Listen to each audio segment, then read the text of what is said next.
danger, the old, weak, and women would shield the front lines. The survival rule of the Turks did not prioritize continuity. They retained the children, hoping they would grow to seek revenge. Cheng Chimo had no intention of allowing them that opportunity. 150 coins for sweeping the floors, 180 for farming flowers. We cannot waste our efforts. The roots must be severed. The slaughter continued for an hour, claiming the lives of everyone in the city, young and old alike. Cheng Chimo spared no mercy, even for the hundreds of fleeing children, for they too had not spared the children of the Tang. In this world, debts must be repaid. Their previous arrogance would now meet a brutal reckoning. The small city reeked of blood. Cheng Chimo rode through the streets strewn with corpses, where only one man remained standing, the city lord, flanked by a woman. The lord held a knife to her throat. Cheng Chimo smiled. Do you intend to use her as leverage against me? He scoffed. Aren't you all heroes? What sort of hero resorts to threatening a defenseless woman? Pathetic. The city lord sneered, believing that as long as he lived, he could rebuild a city like this one. With no populace, he could rob and deceive at will. Do you know who she is? The lord inquired. Cheng Chimo shook his head, indifferent. Drawing a crossbow, he aimed it at the city lord. The lord, enraged, questioned how he could dare to kill himself with a hostage. What of the Tang's benevolence? He spat. She is a princess of the former dynasty. You cannot kill me. He cowered behind the woman, speaking rapidly. The young woman, biting her lip, wept silently. Cheng Chimo turned to her. Are you afraid of death? The woman shook her head in tears. Cheng Chimo sighed inwardly and set down his crossbow. The most tragic fate in the shifting tides of dynasty falls upon the princesses, who transform from noble scions into mere playthings, becoming as worthless as weeds. He glanced at the woman's abdomen, noticing the telltale signs of pregnancy. Whether to kill her posed a dilemma. Cheng Chimo hesitated for a moment before raising his repeating crossbow once more.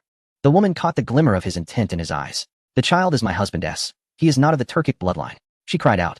Having only recently been captured, her husband was a commoner from the Tang dynasty, and she had fled from Chong and after the fall of the Sui, seeking refuge in a farmer's home. The farmer, a young man, had grown fond of her over time, to provide her with a better life.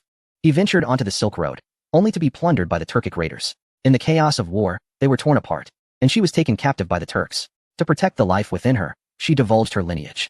The city lord, overjoyed at the prospect of marrying a princess, a symbol of status, had not even had the chance to send word to the other tribes before Cheng Chimo stormed in.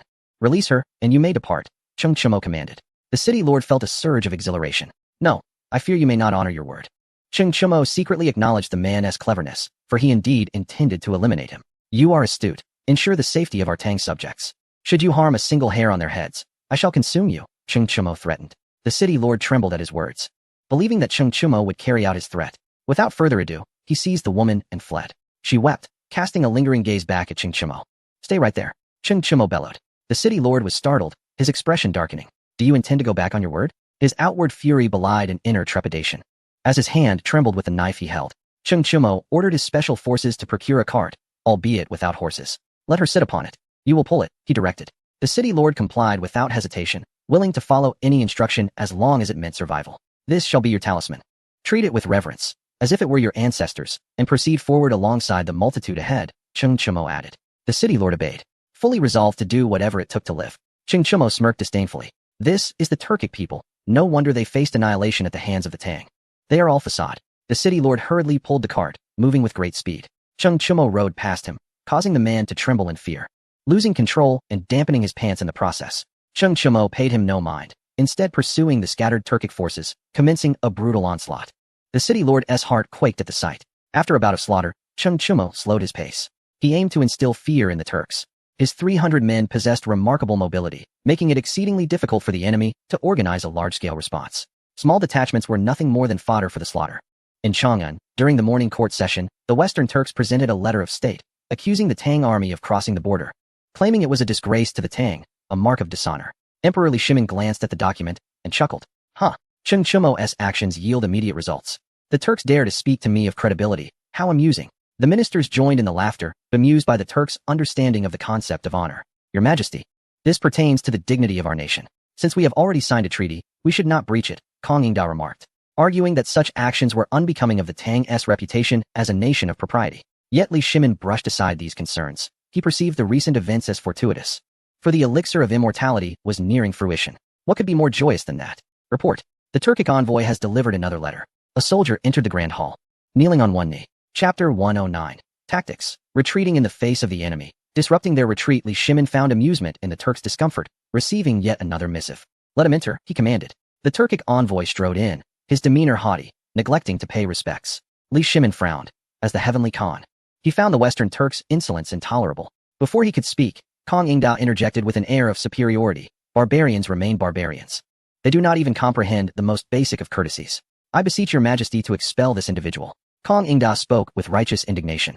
And Li Shimin felt a sense of satisfaction at the envoy's humiliation. Only the dead Turks bow. The living do not need to be driven away. I will merely utter a word, and they will depart. The Tang has acted treacherously, dispatching small forces to harass our territory. We demand that they withdraw immediately, otherwise we shall gather our armies and march south, leaving naught but ruin in our wake. The Turkic envoy concluded his proclamation and departed, adjusting his collar as he retreated. Li Shimin glared at the envoy's back, his eyes ablaze with fury. We request permission to engage the Western Turks in combat. The military officials bowed low. All of them veterans of the Qin royal court, unable to endure witnessing Li Shimin's indignation. Li Shimin suddenly erupted in laughter. My esteemed ministers, exercise patience. Cheng Chumo has succeeded in repelling the Chong. I appoint him as the Grand Commander of the army in Longyu. The ministers exchanged glances, comprehending Li Shimin's intent. A large-scale war would not be waged. The Tang had just concluded a momentous assembly with various nations, and it was ill-advised to engage in conflict at this juncture, needing to consolidate their prestige. A good elder brother must maintain the demeanor befitting his status. Should they advance now, it would only incite unnecessary panic among the vassal states, who already lived in trepidation at the Tang's might. After the court session, Li Shimin returned to the Ganlu Hall, where Empress Zhongsun entered. Can the elixir of immortality truly be forsaken? She implored, her tone filled with desperation. She had consulted the divine physician, who assured her that she would be unharmed. As the medicinal fungus had been replaced with wood, and the wood, when boiled into a paste, enveloped the elixir's toxicity. Had it not been for the protective paste, Empress Zhongsun would have perished long ago. Even a mere gram of mercury could be fatal. What I have refined lacks the wood pulp protection. While you may not die from it, the side effects will be innumerable. Li Shimin comforted her. He dismissed her concerns, confident that the quality of the ingredients would ensure success. Empress Zhongsun left in resignation, returning to the Lijing Hall with a heavy heart. Li Shimin was no longer the man he once was. He had grown impervious to counsel. In the past, he would have heeded her words, never contemplating such a risk. Now, her entreaties fell on deaf ears. Taking out paper and pen, she prepared to consult Cheng Chumo. It was unclear when she began to desire his counsel. Perhaps merely seeking a semblance of reassurance. Deep down, she understood that nothing could be changed. After writing, she entrusted the letter to a palace maid, instructing her to deliver it to Liangzhou, telling Gao Ming to refrain from returning for the time being. The maid acknowledged her request and exited the Lijing Hall. In Liangzhou, Li Chengxian seethed upon receiving the letter. How could father act in such a manner? What has become of my illustrious and martial father? The empress had ordered him to delay his return to the capital. The messenger added, Your Highness, you must understand why Cheng Chumo took you away from Chang'an. A bitter smile crept across Li Chengxian's face. Indeed, what could I possibly change by returning? My father is a tiger. How could a tiger have a dog for a son? He would surely be even more enraged upon seeing me. Defeated, he sank into a seat. Where is Cheng Chumo? He inquired. Unknown, one of the soldiers replied. At that moment, Cheng Chumo was already miles away in pursuit, unaware of his own location. Ahead lay 5,000 Turkic cavalry, a mere 5 miles distant, gazing at him from afar. Cheng Chumo prepared to make his escape. The city lord trailed behind the special forces in a horse-drawn carriage, while the soldiers delivered meals to the women, ignoring him completely. 5,000 cavalry hastened towards the location of Cheng Chumo. Cheng Chumo turned his horse around, leading them in circles. As he passed by a woman, he abruptly pulled her onto the horse's back.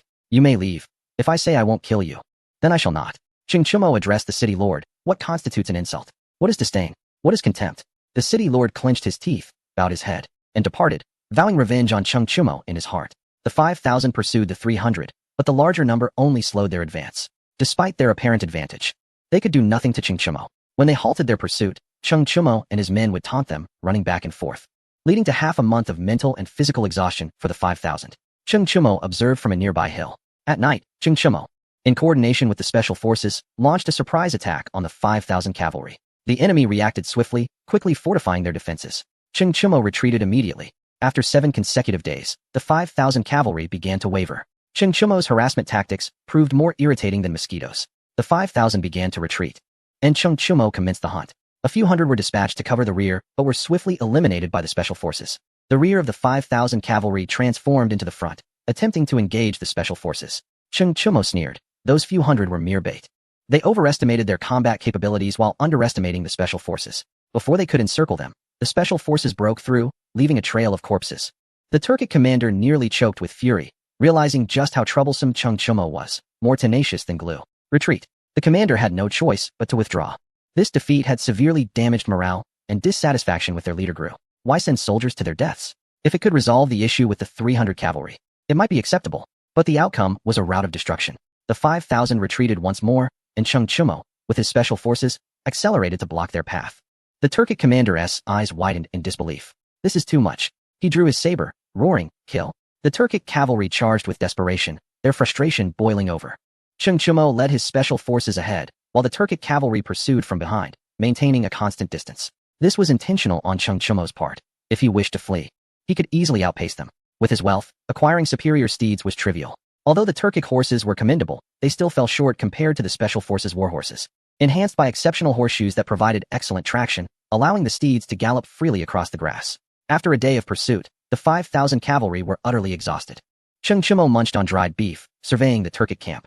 He planned to continue this for 3 more days, incessantly harassing the enemy. As the enemy advanced, he would push back. When they retreated, he would disrupt them. Unbeknownst to them, he was again on the trail of the fleeing Jia tribe, seizing the opportunity to eliminate a group. Returning to continue harassing the 5,000 cavalry, rain began to pour. Cheng Chumo drew his bronze sword. There was no need to flee anymore. The 5,000 were completely spent. "Kill!" Cheng Chumo bellowed. The special forces charged with their tang sabers. The Turkic cavalry mounted to engage, but alas, they were already at their last breath. Though arrows posed some threat to the special forces, it was minimal. Each special forces soldier had 3 horses. One would shield them while they galloped 100 meters into the enemy ranks. The slaughter commenced. Chapter 110. Breaking through the Western Turkic forces, the 5,000 Turkic cavalry were thrown into disarray. As one began to flee, countless others followed suit. No matter how the Turkic commanders shouted, it was futile. Fortunately, a few were slain by the Turkic overseer, which helped stabilize the ranks. Cheng Chumo focused on the enemy commander. "Charge!" Cheng Chumo surged forward, followed by the special forces. Like a sharp sword, they cleaved the 5,000 Turkic cavalry in 2. The Turkic commander could not retreat. If he dared, the 5,000 would scatter in panic. This was why ancient generals had to be formidable.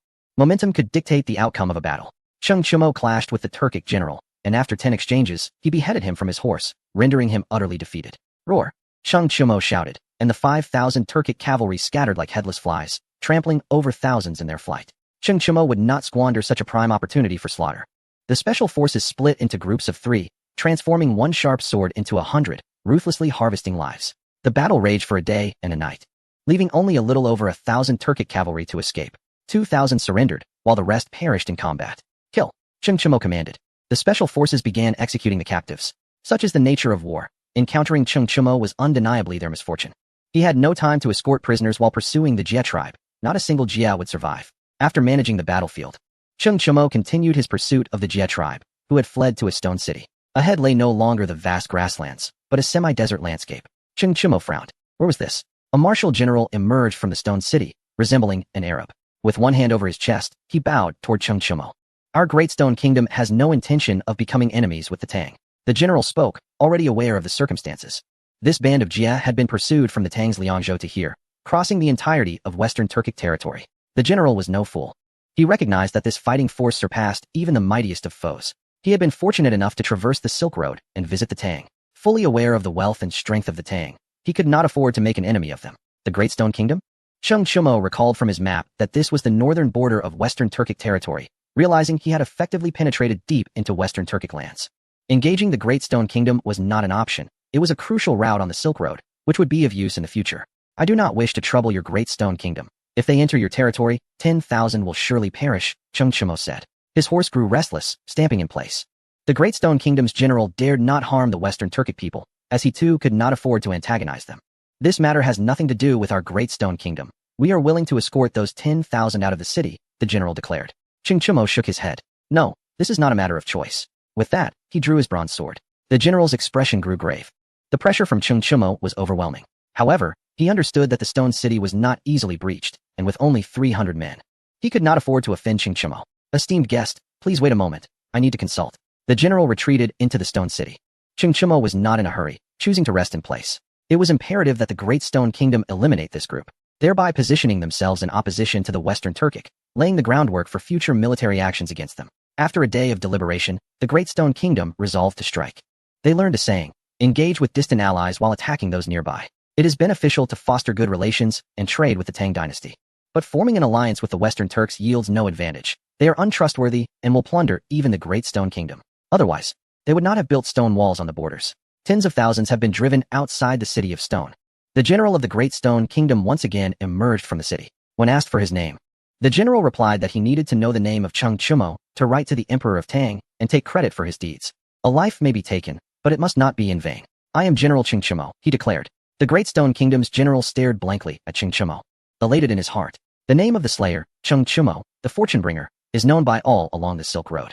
Fufeng County is the largest commercial center of the Tang dynasty, brimming with goods, and every merchant wishes to befriend Cheng Chumo. The general from the Great Stone Kingdom bowed once more, now certain of his bright future. The Great Stone Kingdom lacks salt and cloth, which Fufeng County possesses in abundance. If he could befriend Cheng Chumo, these matters would be easily arranged, and he felt a thrill at the prospect. Kill, commanded the general of the Great Stone Kingdom with utmost decisiveness, unconcerned about the Western Turks. Compared to the countless supplies of salt and cloth, the Western Turks are insignificant. Wealth and honor are to be sought even amidst danger. Cheng Chumo secretly admired this man's capability. General, follow me into the city. I shall host a banquet in your honor, the general of the Great Stone Kingdom stated, straightforwardly. How could Cheng Chumo accompany him into the city? One must always remain vigilant. He pulled a token from his waist, saying, should you have the opportunity to come to the Tang dynasty, you may seek me out. He tossed the token to the general of the Great Stone Kingdom before departing. The general caught the token with excitement. I shall go this month. He called out to Cheng Chumo's retreating figure. Cheng Chumo felt a twinge at the corner of his mouth, sensing a feeling of being ensnared.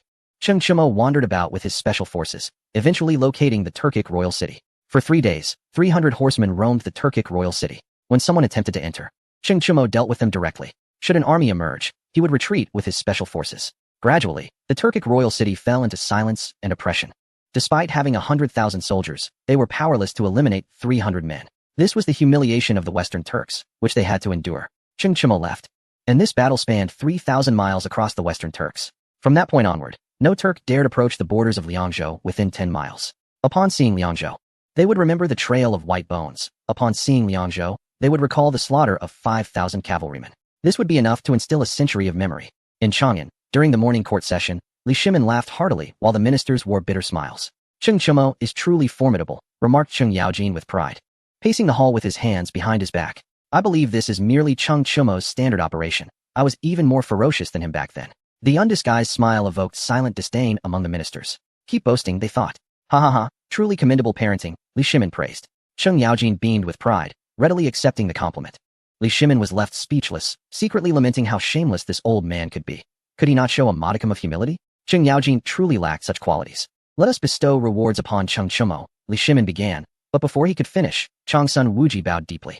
I believe it is best to wait until General Cheng returns to grant the rewards. The ministers echoed in agreement. But not only Cheng Chumo knew what would happen after Li Shimin consumed the elixir. They awaited the moment when Li Shimin, having ingested the pill, could not attain immortality. How would he react? Would he be ridiculed by the world? Li Shimin responded with a smile, stating that the rewards could wait. Dismissed, he commanded, hastening back to the Ganlu Hall. On his desk lay a metallic box. Li Shimin trembled as he picked it up. This was the elixir he had yearned for day and night. Opening the box, a round, silvery pill came into view. Li Shimin pinched a bit of the pill. Laughing heartily, for the sake of the throne, he placed the pill directly into his mouth. Chapter 111. Li Shimin consumes the elixir. The elixir was swallowed by Li Shimin. After a long while, his eyes became bloodshot. There was no reaction. The elixir showed no effect. Li Shimin could not accept such a result and grew agitated. Bring forth the sorcerers and slay them all. He rasped, his voice hoarse. In the end, he fell silent. His throat ached, muscles trembled, and his eyes bulged. The eunuchs hurried to summon the imperial physicians. Dozens of court doctors gathered in the Ganlu Hall, rendered helpless. Empress Changsun rushed in, her skirts lifted, collapsing before the bed. Erling, Erling, she cried in sorrow. Those who heard were saddened, and those who listened wept. The imperial physicians silently withdrew from the Ganlu Hall. Li Shimin slowly opened his eyes, his face etched with bitterness and regret. He opened his mouth, but alas, no words emerged. Empress Changsun grasped his hand. Erlang will be fine. I shall seek the divine physician. She rose, wiping her tears. Wait for me. The empress hurriedly mounted her horse. Rarely did she ride, fearing the gossip of others. A day later, Empress Changsun arrived at Fufeng County to seek the divine physician, Sun Simiao. Bowing deeply, she implored, please, divine physician, save his majesty. Sun Simiao's expression was complex. He had previously discussed the toxicity of the elixir with Cheng Chumo. He believed Cheng Chumo was correct. This poison was incurable. I shall accompany you to see, he said. Initially reluctant to involve himself, the toxicity piqued Sun Simiao's curiosity. Upon arriving at the palace, he took Li Shimin's pulse. Shaking his head, it was indeed as Cheng Chumo had said, incurable. Observing Li Shimin's face, which had turned slightly purplish, and inspecting his tongue, which had darkened, Empress Changsun bit her lip anxiously. Divine physician, is there still hope for Erlang? She asked tremulously. Sun Simiao did not respond, rising to leave the Ganlu Hall. Empress Changsun followed him. Once outside, he stated, "This is a chronic and severe poison. The toxin accumulates within the body, and His Majesty can live for no more than 5 years at most. However, during these 5 years, he will frequently suffer from bouts of poisoning. I will need to observe the symptoms further." Sun Simiao noted, "This is the first time I have encountered such a dreadful poison. It is like a maggot burrowing into the bone." Empress Changsun wiped her tears. "Thank you for your labor, divine physician." Sun Simiao shook his head as he departed the palace. Long Gui awaited at the palace gates. "What news?" he inquired. "Not good. One reaps what one sows." Sun Simiao replied. "Is there truly no way?" Long Gui pressed. Sun Simiao's face flushed slightly. "Of course there is. No illness is beyond cure in this world. Healing requires discernment of the patient. How did Hua Tuo meet his end? He was to perform a cranial surgery on Cao Cao, and thus he perished. How can we save Li Shimin? He requires continuous blood transfusions to gradually eliminate the poison from his body. But who is Li Shimin? He is unrecognizing of kin. Who would dare to treat him? Should the treatment succeed, there would be no reward. If it fails, one would face execution. I must continue treating the people. I cannot afford to die," Sun Simiao concluded. Long Gui nodded, understanding his old friend's thoughts. "It was time to roam the world once more," he declared. Sun Simiao nodded in response, sighing inwardly, pondering why he hadn't simply ended the matter with poison. Alas, this bout of toxicity would likely render Li Shimin even more ruthless. If one could flee, then they should. The two departed, their destination unknown. Empress Zhongsun remained by Li Shimin's side, the only thing she could do. The 4 imperial consorts also lingered, feigning concern. Yet, within her heart, Empress Zhongsun was as clear as day. The 4 women, appearing sorrowful, were secretly reveling in joy. Yang Guifei needed no further explanation. Her father had been slain by Li Yuan, and any pretense of not harboring hatred for Li Shimin was a mere facade. Li Shimin slowly opened his eyes, his gaze chilling. He turned to Empress Zhongsun, whose heart trembled at the sight of his eyes filled with resentment and fury. She bit her lip and lowered her head in silence, acutely aware of the thoughts swirling within him. "Why did you not stop me? Why did you not exert every effort to prevent me?" Li Shimin's gaze shifted to Yin Guifei, who had just smirked. With a cold chuckle, he commanded, "Proclaim my decree. Yin Guifei is to be cast into the cold palace." Yin Guifei said nothing, rising to follow the eunuch out, discreetly brushing against Empress Zhongsun. "All of you, leave me be. Do not disturb me. I am not so easily brought to ruin." Li Shimin's voice was icy. Empress Zhongsun's heart ached. She longed to shout at him. "During my first alchemical trial, I consumed the elixir for you, saving my life. During the second, I warned you repeatedly. Why do you blame me?" Yet, she swallowed her words, realizing that silence was wiser than speaking. Rising to leave, she felt Li Shimin's cold gaze upon her retreating figure. Her face etched with bitterness. Exiting the Ganlu Hall, she whispered to herself, "Must I perish for you to believe?" With a despondent expression, she returned to the Lizing Hall. Her mind too preoccupied to concern herself with Yin Guifei. Upon her return to the Lizing Hall, she issued a decree forbidding the Crown Prince and Cheng Chumo from returning to the capital.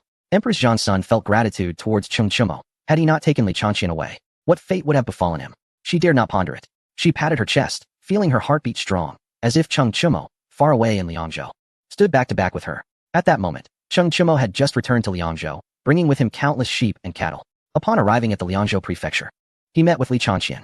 "You must return to the capital quickly, for father has changed dramatically due to poisoning, and I worry for mother," Li Changqian expressed anxiously. Cheng Chumo shot him a glare. "Worry for your mother? You should be more concerned about yourself. Empress Zhongsun is the queen, no matter how mad Li Shimin becomes. He would never harm her, who has stood by him for so long. Your return would only pour fuel on the fire." Li Shimin was already distressed, seeking an outlet for his frustrations. "Stay put. We cannot return until the matters in Liangzhou are resolved." Li Changqian smiled bitterly, fully aware of the situation but still anxious. "Did you know this would happen?" He stared at Cheng Chumo, seeking an answer, torn between emotions. If Cheng Chumo admitted he had foreseen it, what would he do? Sever their friendship? He couldn't bring himself to do so. Li Changqian's hands trembled slightly with tension. "If His Majesty dies, or you die, which do you think I would choose?" Cheng Chumo replied calmly, for there was no choice to be made. Li Shimin's death would not affect him. It would only bring advantages, none of which would be detrimental. Li Changqian could not perish. He was his only brother. Li Changqian stared blankly at Cheng Chumo, then nodded. "I understand. You are correct. If I were in your position, I would choose you as well," he murmured. The two shared a prolonged gaze. Li Changqian forced a strained smile, while Cheng Chumo appeared indifferent. As long as Empress Zhongsun was unharmed, Li Shimin's fate mattered little to him. Now, even a dog could occupy the dragon throne. The great Tang dynasty was filled with renowned ministers and generals, heralding the dawn of the empire. Li Shimin was not as pivotal as they thought. "Come, let us enjoy some lamb. The mutton from the grasslands is exquisite," Cheng Chumo suggested, opting for the simplest preparation, boiled lamb. The two wished to evade their troubles, yet fate had other plans. Li Shimin had annulled border trade, issuing an ultimatum to the Western Turks. Any disturbance along the borders would result in annihilation. The Western Turks, having been psychologically tormented by Cheng Chumo, could only endure, fearing not Li Shimin's threats, but the prospect of Cheng Chumo's return. Winter. Cheng Chumo and Li Changqian returned to Chang'an. In the Lizing Hall, Li Changqian and Cheng Chumo encountered Empress Zhongsun, who appeared somewhat haggard but was otherwise unharmed. Cheng Chumo felt a sigh of relief. You both must remain discreet, Chumo. After tomorrow's court meeting, return to your fief. Gao Ming, you shall feign illness and recuperate in the East Palace, Empress Zhongsun instructed. Chang'an was rife with unease, and the ministers were on edge. Li Shimin trusted no one, not even Empress Zhongsun. Each day, he clung to the child, his voice hoarse, instructing the child to practice writing. The two bowed in compliance. What will you do, mother? Li Changqian asked, his worry evident. He feared Li Shimin's madness would harm her. Empress Zhongsun nodded, gratified by her son's obedience since his injury. You are considerate, my son, it brings me joy. Now go, and do not leave the East Palace. Li Changqian bowed and took his leave. Empress Zhongsun turned to Cheng Chumo. Your marriage to Li Lizzie must be postponed. Now is not the time to discuss such matters. Cheng Chumo nodded. If it had to be delayed, so be it. Li Lizzie was still young. Go now. Empress Zhongsun rubbed her forehead and closed her eyes to rest. Just as Cheng Chumo exited the Lizing Hall, a young palace maid of about 12 approached him in secret. Cheng Duke, would you accompany me to meet Yin Guifei? The maid appeared to be a newcomer. Yin Guifei had already been cast into the cold palace. Who would dare to meet her at such a time? Lead the way. Cheng Chumo replied. The two endeavored to find a secluded path, meandering until they arrived at a desolate area overrun with weeds, where a dilapidated courtyard stood. You may meet her there. I cannot go any further, the maid said hurriedly before departing. Cheng Chumo entered the courtyard. Is it you, Cheng Duke? The former Yin Guifei, who had been pulling weeds, rose to greet him. She had been working for quite some time, and the yard would soon be tidy. This place would be her home for the rest of her days. I am the former Yin Guifei. You must have heard of me, she stated. Cheng Chumo nodded. Everyone knew of the 4 imperial consorts. Is there something you wish to discuss? He inquired, taking a moment to assess Yin Guifei. He couldn't help but admire Li Shimin's discerning eye for selecting consorts. They were all of mature beauty. Yin Guifei bowed slightly, for she was no longer an imperial consort. I seek your assistance. The Empress Dowager can only be helped by Li Changqian. Cheng Chumo is of no use. She called for Cheng Chumo because she cannot see Li Changqian, and her maidservant is unable to enter the Eastern Palace. Cheng Chumo, however, has no time and flatly declines. At this moment, no one can afford to assist Li Changqian, for he is in a precarious situation himself. Relaying a message for the Empress Dowager would only put him in jeopardy. The Empress Dowager is taken aback. She never anticipated such a refusal. For the first time in her life, she finds herself at a loss for words. Cheng Chumo turns to leave, and the Empress Dowager, flustered, pleads, please don't go. I can offer you money. Her voice is urgent. She has been cast into the cold palace, and her son, Li Yu, is far away in Yuzhou. If her son learns of her plight, he would undoubtedly rebel. Only Li Changqian can prevent her son from doing so. Are you jesting? Money? Cheng Chumo shakes his head and continues on his way. The Empress Dowager is in tears. It took immense effort to summon Cheng Chumo, who is one of the few supporters of Li Changqian. If she misses this opportunity, there will be no second chance. Please, don't leave, I beg you. Just tell His Royal Highness not to allow his brother Li Yu to rebel, I implore you. The Empress Dowager's voice is filled with despair. She possesses no cunning. Had she any, she would not have been relegated to the cold palace by Li Shimin. Many harbor greater animosity towards Li Shimin than she does, such as Empress Yang. Yet she has never concealed her feelings. Cheng Chumo does not look back. Had the Empress Dowager sought his help, he would have obliged without hesitation. But she seeks out Li Changqian, and that complicates matters. He cannot afford to trouble Li Changqian. As Cheng Chumo passes by the Ganlu Hall, he catches sight of Li Shimin conversing with Changsun Wuji from a distance. I am fully aware of what you say, but why did you not advise me back then? Li Shimin's tone is calm. Changsun Wuji's heart quivers. Must he face retribution now? He cannot afford to admit that he failed to offer counsel. Your Majesty, please do not be angry. The Empress has discussed this matter with me on numerous occasions. I have urged my sister to advise you more than once. I recall the first instance was when my sister consumed the elixir, Changsun Wuji replies. In truth, he has never mentioned any elixir to Empress Changsun. Li Shimin would not inquire with Empress Changsun to verify the truth. Li Shimin's gaze sharpens, recalling the scene where Empress Changsun consumed the elixir herself to prevent him from doing so. At this moment, he realizes he has misjudged Guanyin Maid. Guanyin Maid was willing to sacrifice herself for him, and he still remembers her last counsel, filled with pleading. Alas, I have wronged Guanyin Maid. Li Shimin sighs deeply. Such is the nature of humanity. One often fails to comprehend until it is too late. Your Majesty, you have not wronged the Empress. These are her duties. However, I find one thing perplexing. The Empress has resided in Fufeng County for over 6 months. Cheng Chumo associates closely with the divine physician. Does he not know? If he did, why did he not advise Your Majesty? I believe if Cheng Chumo had explained the gravity of the situation, Your Majesty would not have consumed the elixir. Changsun Wuji adds. Li Shimin's expression grows icy. He blames everyone but himself. He forgets how fervently he once pursued eternal life. Not only would he not offer counsel, but no one dared question the authenticity of the elixir. Cheng Chumo attempts to evade, yet he cannot escape. Changsun Wuji's words have firmly taken root in Li Shimin's mind. Who benefits most from your majesty consuming the elixir? I believe it must be his royal highness, for he was recuperating at that time. Cheng Chumo knew the elixir was toxic yet failed to fulfill his duties as a minister. He truly harbors ulterior motives.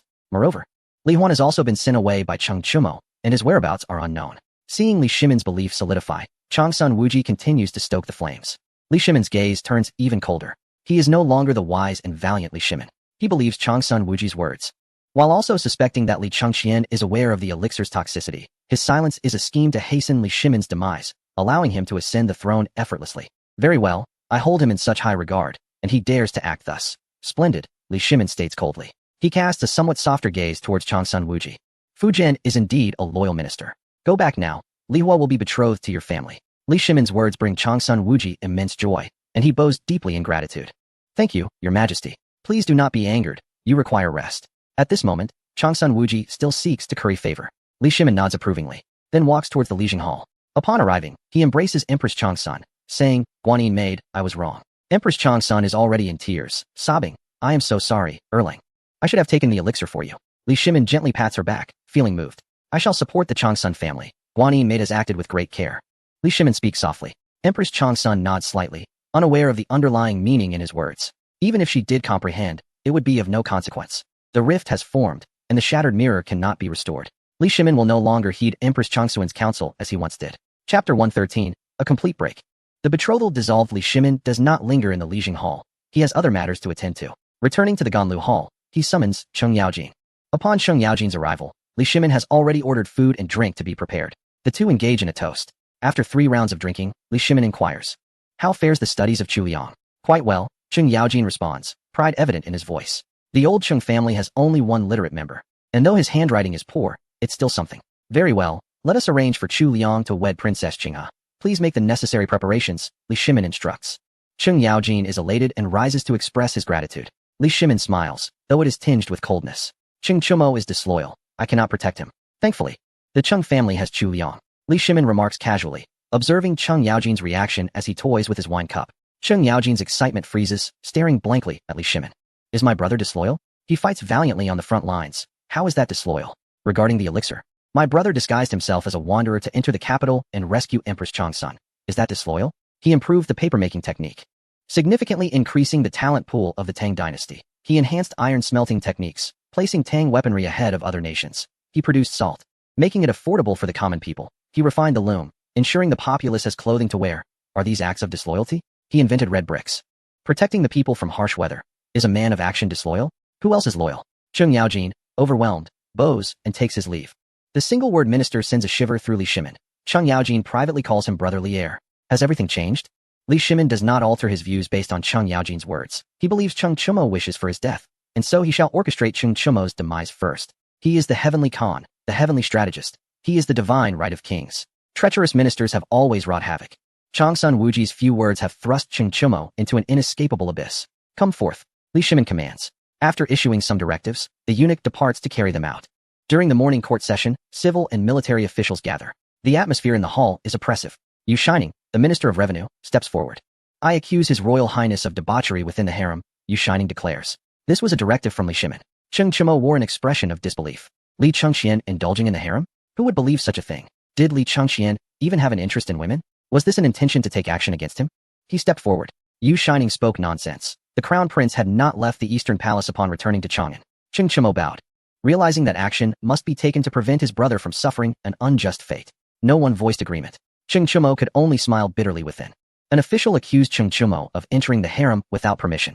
Changsun Wuji cast a cold glance at Cheng Chumo. Li Shimin turned to Cheng Chumo, his gaze calm. What do you have to say, Cheng Chumo? Cheng Chumo opened his mouth. Indeed, he had been to the harem yesterday, to the cold palace as well. He had nothing to say. I believe it is Cheng Chumo who has caused turmoil in the harem. I implore your majesty to investigate. Yu Shining asserted. Cheng Chumo's heart sank. It seemed he was the target. The bitterness within him deepened. This was absurd. Cheng Chumo had entered the palace with the permission of Empress Changsun. Li Shimin directly dismissed Yu Shining's words. Cheng Chumo has disregarded military orders by crossing the border of the Western Turks. I must impose a penalty, Li Shimin declared. The ministers remained silent.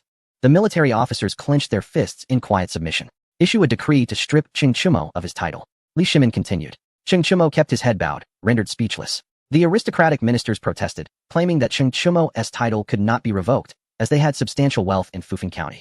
I believe this is inappropriate. Although Cheng Chumo invaded a foreign land without permission, it was for a reason, and his achievements have brought glory to our Tang dynasty. I beseech your majesty to show leniency. A minister from the Cui family bowed respectfully. The aristocratic ministers echoed in unison. Li Shimin's expression remained unchanged, but his heart burned with fury. Cheng Chumo had indeed formed factions. It was fortunate that this was discovered early.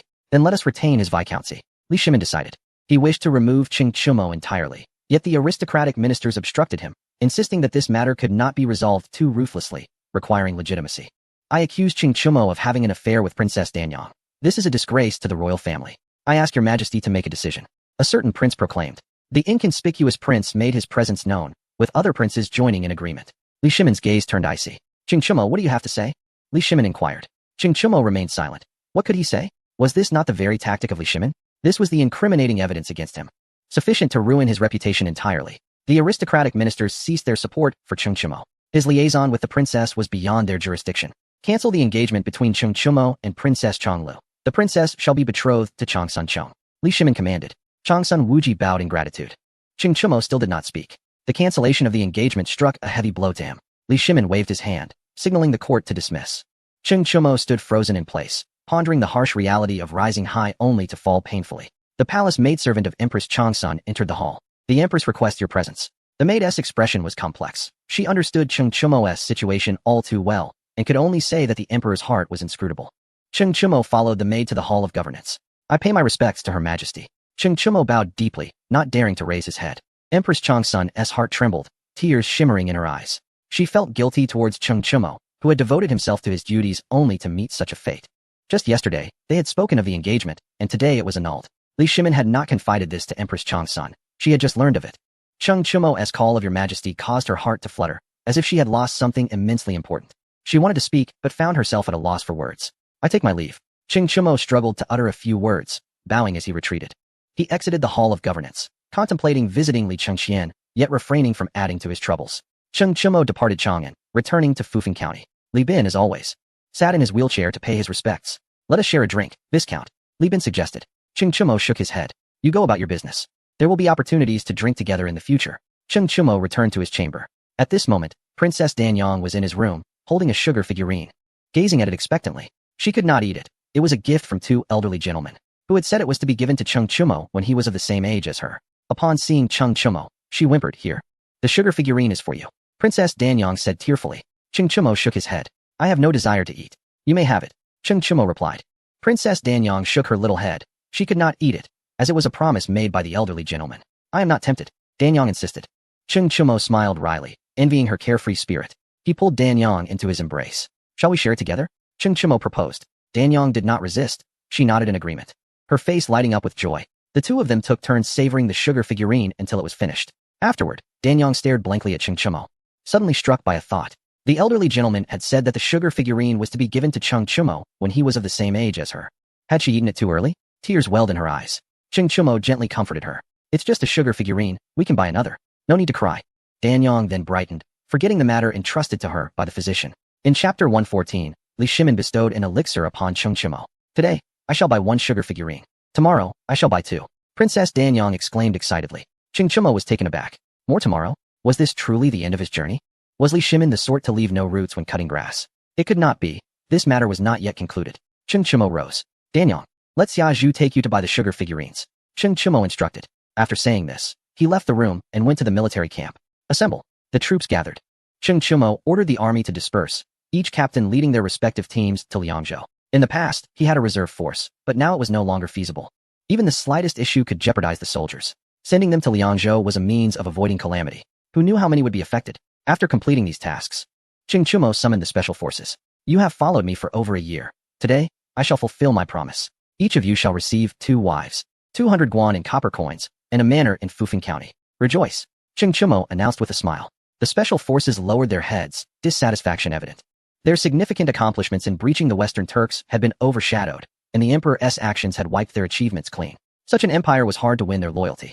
Observing their demeanor, Cheng Chumo smiled bitterly, understanding their sentiments more profoundly than anyone else. I know your thoughts. I too feel discontent. But what can discontent achieve?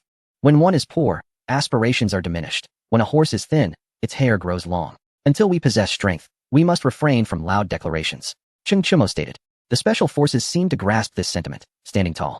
When one is poor, aspirations are diminished. When a horse is thin, its hair grows long. We must endure. Cheng Chimo continued. If anything unfortunate were to befall me, my future rests in your hands. The special forces were not naive. No one spoke. Dismissed. After the dissolution, Cheng Chimo returned to his private residence. Originally intended as a gift for Empress Changsun, Cheng believed that she would no longer visit, and thus preferred to reside there alone. Lying on the grand bed, he reminisced about everything he had experienced since traversing into the Tang dynasty, gradually drifting into slumber. Such was the nature of Cheng, oblivious to the weighty matters that would not disturb his sleep. Half a month later, the elders of the aristocratic families arrived in Fufeng County. Cheng Chimo did not meet with them. Instead, Xia Zhu was in charge of reception. She informed Cheng that if he were to share the salt production technology, they would ensure his survival. The elder from the Zheng family remarked that it was evident to all that Cheng was doomed. Apologetically, Xia Zhu replied that the salt fields had already been dismantled. She felt injustice on behalf of the master, believing that his contributions to the Tang dynasty surpassed those of anyone else, questioning why he was only to be penalized without reward, not one to remain passive. She took it upon herself to dismantle all factories and disperse the craftsmen, ensuring that the core artisans were silenced. The 5 family elders exchanged glances, taken aback by Cheng's ruthless actions that had shattered their expectations. Return all the copper coins owed to our families, along with interest, demanded the elder from the Wang family. Fufeng County has lost its value. There is no need to waste any more time. Interest is a must. Cheng's money serves no purpose, he added. Huh, no. Please show them out, Xia Zhu replied with a smile. The faces of the 5 elders darkened. A few special forces soldiers entered the scene.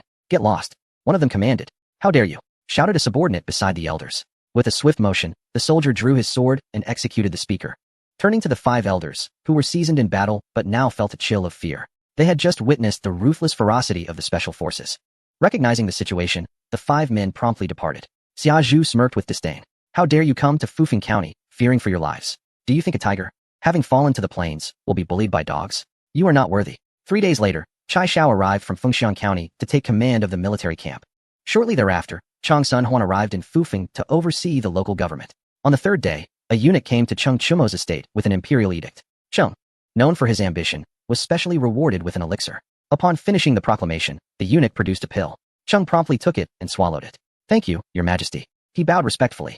The eunuch chuckled lightly. His Majesty has decreed that if you survive, this matter will be considered resolved. However, should you succumb to the poison, it will serve as the price for your disloyalty. With that, the eunuch departed. I hope the poison can take me. Otherwise, you shall regret it. Cheng muttered to himself before returning to his villa. Upon entering, he felt a burning sensation in his throat, pain coursing through him. His muscles stiffened, and he trembled involuntarily. A splitting headache followed, causing him to roll in agony on the bed, drenched in sweat. Time lost its meaning until he finally fainted. In his dreams, past experiences replayed like photos on a smartphone, some reappearing, others fading away. In his dream, he returned to the modern world, skyscrapers spinning before his eyes, the sounds of gunfire and artillery ringing in his ears. Cheng coughed up a mouthful of black blood. Snow blanketed the Tang dynasty, covering all of Fufeng County in a thick layer. Cheng strolled about with Xia Zhu and Dan Yang, pointing at the frozen canal. This canal is too narrow. We need to dig it wider. How can my aircraft carrier fleet pass through here? He said with a stern expression. Xia Zhu took notes diligently. He then gestured towards a pond. Catch the turtles, drain the pond, and allow the fleet to train without delay. Wiping the sweat from her brow, Xia Zhu looked at Cheng with concern. Master, what is this aircraft carrier fleet? Fufeng County is so small. Do you intend to work on every inch? She sighed, realizing the burden had multiplied. She was originally tasked with caring for Princess Danyang, but now, with Cheng's relentless ambition, it was as if they were caught in a whirlwind. Cheng was even more spirited than Danyang. Whereas she could be entertained with a simple treat, Cheng demanded innovation and military management. Others remained oblivious to Cheng's circumstances. But Xia Zhu understood well. It felt as though 2 souls were vying for control of one body. She recognized that this Cheng Chimo was not the same as the previous one. The foolishness intertwined with a dual nature, one reminiscent of his father, Cheng Yaojin, and the other a side that captivated her deeply. Well, is that not Cheng the Fool? Chang Sun Huan, adorned in splendid attire, approached with a retinue of soldiers. Though he held no real power, he now commanded respect in Fufeng County. Cheng regarded him with certainty, not recognizing him. Have someone break his legs, he ordered. At his command, Xia Zhu gestured to the distant soldiers. 300 special forces drew their swords and charged on horseback. Chang Sun Huan looked on in terror at the menacing soldiers. Why you? He stammered, but he had no chance to finish as he was knocked aside by a galloping horse. His entourage met with a swift demise. Cheng approached, hands clasped behind his back. Who do you think you are, speaking to me in such a manner? He demanded. Please, don't kill me. Chang Sun Huan trembled, his trousers soaked in fear. Xia Zhu and Dan Yang wrinkled their noses in disdain. Such a disgraceful adult, wetting himself. I said to break your legs, and I mean it, Chang commanded the soldiers. They reined in their horses, snapping Chang Sun Huan's legs without regard for his cries. Chung turned and walked away, unfazed. This road won't do. It needs reconstruction. It must accommodate aircraft, he declared, his voice fading into the distance. Chapter 115. Tell old Mo. I crave fish. Returning to the villa, Dan Yang did not stay, while Xia Zhu followed Chung into the room, immediately lying on the bed. This bed is still the most comfortable, she sighed.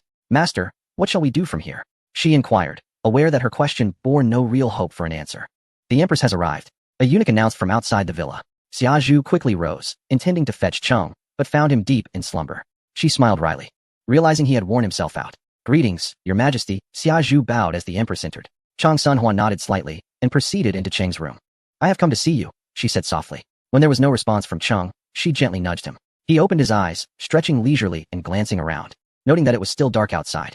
Who are you? He asked, studying her with a sense of familiarity that he could not quite place. Tears welled in Chang Sun Huan's eyes. You do not remember me? As she gazed upon Cheng Chumo, the Empress Zhang Sun felt her heart wrenching with agony. Her feelings had shifted from blaming Li Shimin to harboring deep resentment towards him. Why would he force Cheng Chumo to consume the elixir? After Cheng Chumo survived the ordeal, Li Shimin still intended to take action against him. The Empress could no longer endure this and directly impeached Li Shimin. Only when the situation escalated did Li Shimin abandon his plan to eliminate Cheng Chumo. Do you think you have wronged me? With whom do you align yourself? Do you even have the right to claim such a thing? I, Cheng Shuang, have dedicated my life to my country, earning first-class merits. How dare you wrong me? Are you attempting to cling to me and seize my estate? Let me make it clear. Though I am not married, should I choose to wed, it would be a military marriage, protected by the military. You would do well to remain compliant. Dreaming of coveting my assets is futile. Cheng Chumo boasted with an air of pride, his mind in disarray, shifting between thoughts of modern life and the notion that he was a man of the Tang dynasty. Cheng Chumo provocatively gazed at Empress Zhang Sun, who stared back in disbelief, realizing that he seemed to regard her as anything but an empress. But I wish to reside here, she remarked, curious to see just how far Cheng Chumo's madness would extend, and who exactly Cheng Shuang was. Cheng Chumo's eyes sparkled as he admired the empress's figure. Tall and graceful, he patted the large bed. If we marry, you may stay here, he declared. Empress Zhang Sun's expression shifted, contemplating the implications of marriage. She wrestled with the decision to continue her probing. Gritting her teeth, she resolved not to give up on understanding Cheng Chumo's condition. Very well, she replied. Cheng Chumo's excitement surged. Indeed, I, Cheng Shuang, am favored by the heavens. Having just traversed time, a wife appears before me. Come, let us rest together. He seized her arm gently, pulling her down onto the bed, causing her to gasp in surprise as he fell atop her. Stunned, Empress Zhang Sun was caught off guard. Before she could utter a word, Cheng Chumo pressed his lips against hers, his hands roaming freely. She forcefully pushed him away and quickly straightened her attire. Cursing herself for risking her safety to test Cheng Chumo, realizing she had been foolish. You, she stammered, struggling for words. Disappointment washed over Cheng Chumo as he lay on the bed, refusing to look at her, thinking to himself that she was indeed a fraud. Seeing Cheng Chumo's despondence, Empress Zhang Sun found herself in a mix of laughter and tears. What is happening here? She wondered. Li Ji is to marry Chang Sun Chong a month from now. She felt a pang of guilt, knowing that revealing this to Cheng Chumo would be cruel, yet withholding it felt even more inhumane. Cheng Chumo turned to face her. What does that have to do with me? She can marry whomever she pleases. Do not presume that my wealth grants me unlimited power. This is the Tang dynasty, not the modern era. Do you understand what that entails? Monarchy, dictatorship, what is a mere commoner like me worth? He retorted nonchalantly. This woman appears foolish, he mused. Still scheming for her own interests at over 30. She is clearly not of sound mind. Empress Zhang Sun smiled bitterly, realizing that Cheng Chumo's current state meant he would forget Li Ji entirely. Rest now. I shall prepare a meal for you, she said, wishing to make amends. Since Cheng Chumo had slipped into madness, she resolved to care for him as a mother would, treating him as her own. Soon, a table laden with dishes was ready. Cheng Chumo sat down to eat. While the Empress's cooking was commendable, he had no appetite. Xia Zhu, come in, he called. Xia Zhu entered promptly. What are your commands, master? She inquired, pen at the ready, knowing that each time Cheng Chumo summoned her, it was significant. Inform old Mo that I desire fish, Cheng Chumo stated gravely. Unable to muster even a tear, Xia Zhu's expression shifted as she bowed. She understood who old Mo was, but was unsure what fish signified. Suspecting it to be a code, Empress Zhang Sun sighed, thinking how foolish Xia Zhu was. Be good and eat your vegetables, they are all your favorites. Tomorrow, I shall prepare fish for you, she urged, attempting to feed him. Cheng Chumo remained unmoved, his demeanor serious. Tell old Mo that I want fish, he reiterated. Xia Zhu hurried to fulfill the task. Upon arriving at Mo village, she encountered village chief old Mo. The master says, Old Mo, I want fish, she announced, bowing slightly. Although her rank surpassed his reputation as a special forces instructor overshadowed her authority. Old Mo glanced at Li Huan, who smiled and nodded, ushering him inside. What does the master mean? Old Mo inquired. Princess Chang Lu is to marry. The master likely wishes for us to devise a way to prevent it, Li Huan replied. Indeed, she is a treacherous woman. Old Mo scratched his head, admitting that while he could handle violence, this matter was beyond his expertise. However, Li Huan was more than capable. This task is simple. Will Princess Chang Lu marry a eunuch? Even if she does, she will remain untouched, she said with a light laugh. Old Mo gave her a thumbs up. What more could a man desire than a wife like this? I shall act tonight, he decided. Do not rush. Let us wait until the day before her wedding to take action. Tomorrow, you should sell firewood and scout the situation, Li Huan suggested. Old Mo pondered for a moment and shook his head. No, the master specifically requested fish, so it must be relevant to that. You are truly dull. Use the fish to break his eggs, and the master will have no grounds for complaint, Li Huan proposed, then quickly lowered her head. Feeling embarrassed to speak of such matters in front of her man, fearing it might displease Old Mo excitedly kissed Li Huan. Grateful that the master had chosen a partner for him who compensated for his intellectual shortcomings. The master is truly a good man. Li Huan entered the kitchen, returning with a small cloth bag for Old Mo. This contains a mix of salt and ginger powder, with a pinch of snake venom added. If you cannot break his eggs, give this bag to Chang Sun Chung to consume. If successful, sprinkle this on his wounds, and he will surely regret crossing the master. She instructed. To serve the master, one must be diligent and appreciative of the life we have now. This is the only way to survive and deserve to live. She concluded. Chapter 116. The fractured mind of Cheng Chumo. As the couple concluded their discussion, they stepped outside. Xia Guanjia, we understand the master's intentions. This matter will be handled with utmost care, Old Mo affirmed. Xia Zhu smiled in agreement. The master has mentioned twice that he wants fish. What could that mean? She pondered aloud. She was a mirror, and her messages had to be conveyed exactly as received. Old Mo and Li Huan exchanged glances. This time, they did not return to the room, but remained to deliberate the meaning of the master's words. Given that Fufeng County is under the control of Chai Shao, the master must be quite displeased. Will he order us to take action against him? Li Huan whispered. Based on her understanding of Cheng Chumo, it is certain that a head of the family would never allow someone to ride on his shoulders. Lao Mo remained silent for a long while. Then let us eliminate him. I will go tonight, he said coldly. Li Huan grasped Lao Mo's arm, shaking her head. The head of the household, Chai Shao, is not to be underestimated. He is a man of martial prowess and possesses a keen sense of vigilance. I have heard he has a penchant for beautiful women. Why don't we devise a plan to afflict him with a rather unsavory ailment, one he would dare not disclose? He would be left to languish until death. And to survive, he would have to beseech the head of the family for a divine physician as aid. At that point, even if he survives, he would be nothing more than the head of the family's dog, Li Huan suggested. Xia Zhu's eyes widened in astonishment, secretly alarmed by Li Huan's ruthless proposal. I can find such a person, Xia Zhu interjected. Having previously managed a brothel, she was well versed in these matters. Li Huan's expression brightened. She had been troubled trying to find such an individual. Approaching Xia Zhu, she embraced her arm. Thank you, dear sister, for your assistance. I shall not forget your kindness. I truly do not wish for the head of the household to take risks. As Li Huan spoke, she feigned tears. Xia Zhu patted her hand, resolving to assist regardless of whether Li Huan's tears were genuine or mere pretense. The head of the household's affairs were her own. Do not worry, sister. We are in this together. Your matters are my matters. We ought to support one another in accomplishing what our master has entrusted to us, Xia Zhu affirmed. The three shared a knowing glance before bursting into laughter. Li Huan then proceeded to prepare a lavish spread in the kitchen. At the Fufeng County Villa, Cheng Chumo lay in the pool, taking a bath. Guanyin maid, can you serve a person? Hot water. If you cannot, then return. How am I to wash? Cheng Chumo called out. He had no desire to bathe, but the Empress Dowager Long Sun found him filthy, and bathing was not optional. The water is freezing, he grumbled. The Empress Dowager Long Sun, her expression darkened with displeasure, pinched Cheng Chumo's face. You shut your mouth. If you dare utter another word, see if I don't strike you. She laboriously poured hot water into the pool, lamenting its vastness. Upon hearing the threat of punishment, Cheng Chumo became considerably more obedient, casting a sly glance at the Empress Dowager, only to hastily turn away and whistle. The Empress Dowager straightened, wiping the sweat from her brow. This is exhausting yet gratifying. I feel no guilt in doing so. Hurry and wash yourself. Change and come out. You haven't tea practiced yet today, she instructed. Cheng Chumo, in his foolishness, had ceased his daily martial training, instead spending his days rambling about wanting to acquire planes and cannons, of which he had no understanding. After a lengthy absence, Cheng Chumo still had not emerged, leaving the Empress Dowager speechless. How can he take longer than a woman bathing? She mused, moving to the bath's edge to investigate. Her face darkened upon discovering that he had fallen asleep at the pool's edge. Shaking her head, she deemed it unworthy of her anger and approached to assist him back to his room. After much effort, she finally managed to carry him back, collapsing onto the bed. Panting heavily. Why are you so heavy? She complained.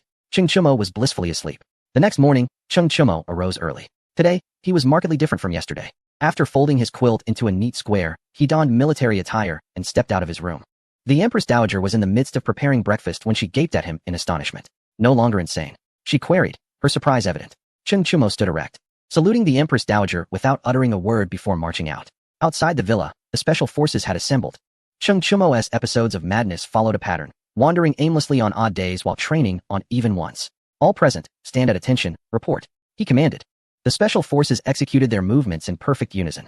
At ease, he instructed once the roll call concluded. Walking in front of the special forces, he meticulously inspected their attire for any disarray. Today's training involves a 10-kilometer weighted march and field first aid. Right turn, begin jogging, Cheng Chumo announced. The special forces commenced their run, and Cheng Chumo followed suit.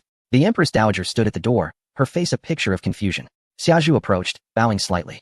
Your Highness, we must train as well. If we do not, the head of the household will deny us our meals, she said, her expression somber. How can he be this way? Does he still recognize us? The Empress Dowager wondered aloud. Xiaozhu shook her head. He recognized us yesterday. The Empress Dowager smiled wryly, realizing that Cheng Chumo's demeanor the previous day would only allow him to recognize those familiar in that state, while today's persona would only acknowledge those in this current state. This is no longer one person, it is evidently two. Uncertain if this was a blessing or a curse, the Empress Dowager inquired, what are we training for? Xiaozhu began outlining their training tasks, which were straightforward, a 5-kilometer weighted march. The Empress Dowager stared blankly at Xiaozhu. 5 kilometers? I can hardly run one, she protested, shaking her head. I cannot run. Xiaozhu could not concern herself with the Empress Dowager's reluctance. Whether she chose to run or not was her decision. After a slight bow, she began to jog. Upon concluding their training, Cheng Chumo returned to the villa and dutifully took a bath. After cleansing himself, he entered the living room and sat opposite the Empress Dowager. Why did you not train? He asked flatly. The Empress Dowager felt a pang of guilt, unable to meet his gaze. Speak, Cheng Chumo prompted again. The Empress Dowager jolted at his words, forcing a smile. I am not well, she replied, her tone attempting to be endearing yet tinged with sorrow. Cheng Chumo clearly was not swayed by her act. Sit properly, stand properly. As he spoke, he retrieved a wooden ruler. Extend your hand. Cheng Chumo extended his hand, awaiting the Empress Dowager to reciprocate. She gaped in disbelief. He wants to hit my palm? I refuse, she declared, hiding her hand behind her back. Cheng Chumo rose, restraining the Empress Dowager, and began to strike her palm. Smack, smack, smack. How dare you strike me? She wailed, rubbing her hand in dismay. You stifle that. If you do not train tomorrow, see how I deal with you, Cheng Chumo retorted. Noticing her silence, he prepared to strike her again. The Empress Dowager promptly straightened her back, nodding obediently. I will definitely comply. I shall train, just don't hit me. She was genuinely fearful. As Cheng Chumo showed no mercy, her palms burned from the blows. Chapter 117. The Truth Canon. The following day, the Empress Dowager rose early, clad in a fitted hanfu. Standing straight as Cheng Chumo had done. After waiting for a significant time without seeing Cheng Chumo, she inquired of Xiaozhu, what is going on today? Despite her questions, she remained still, fearing punishment for her posture. In response to your highness, the head of the household is in a rather peculiar mood today, Xiaozhu remarked. Tapping her head, the Empress Dowager sighed in relief. No training meant less fatigue. She approached Cheng Chumo's room, where she found him soundly asleep under the covers. Empress Zhongsun yanked the quilt aside and seized Cheng Chumo by the face, secretly relishing her revenge for the beating he had received yesterday. Cheng Chumo, caught by the Empress, sat up, covering his face. Ouch, what do you intend to do? Are you trying to crawl into my bed? He glared at her, amused. Empress Zhongsun found this version of Cheng Chumo far more entertaining. Yesterday he had been too fierce, but today he was much easier to tease. She gripped his round face and pulled it from side to side. Cheng Chumo, yielding, began to plead for mercy. The Empress laughed heartily, unfazed by his pleas. Get up and eat, she said cheerfully. It felt delightful to bully him in this way. Cheng Chumo, looking pitiful, rose to his feet. The Cheng Chumo of today was significantly more pliable, unlike the formidable one from yesterday whom the Empress would have dared not challenge. At the dining table, she inquired, what shall we do today? She was genuinely curious about what he might conjure up, wondering if it would be amusing. Cheng Chumo glanced around mysteriously. I can tell you. But you mustn't tell anyone else, he insisted. The Empress nodded with a smile. You swear? Cheng Chumo pressed, his expression serious, for he was about to embark on a significant endeavor. The Empress, her demeanor turning solemn, swore, I, Zhongsun Wugo, vow that I shall not disclose anything regarding Cheng Chumo to anyone. With her promise, he felt assured and hastily ate a few bites before taking her hand and heading outside. They boarded a lavish carriage equipped with shock absorbers, which glided smoothly along the road until they arrived at a mountain range after some time. Dismounting, they proceeded on foot into a cavern. The entrance was wide enough for two to enter side by side, leading to a spacious interior illuminated by rows of luminous pearls casting a gentle glow. They approached a stone door, and Cheng Chumo tugged at the hemp rope beside it, causing the door to creak open. Upon entering, the Empress quickly covered her nose, overwhelmed by the pungent smell of sulfur. Surveying the area, she noticed numerous artificially carved stone houses, over 100, in fact. Sun He emerged to greet them. I have seen the master, he said. Cheng Chumo patted Sun He on the shoulder. Is the gunpowder ready? He asked. Sun He nodded and led him to a separate building where an alchemist was meticulously adjusting the proportions of gunpowder. Master, look, it has been developed. Though its lethality is slightly lacking, Sun He explained.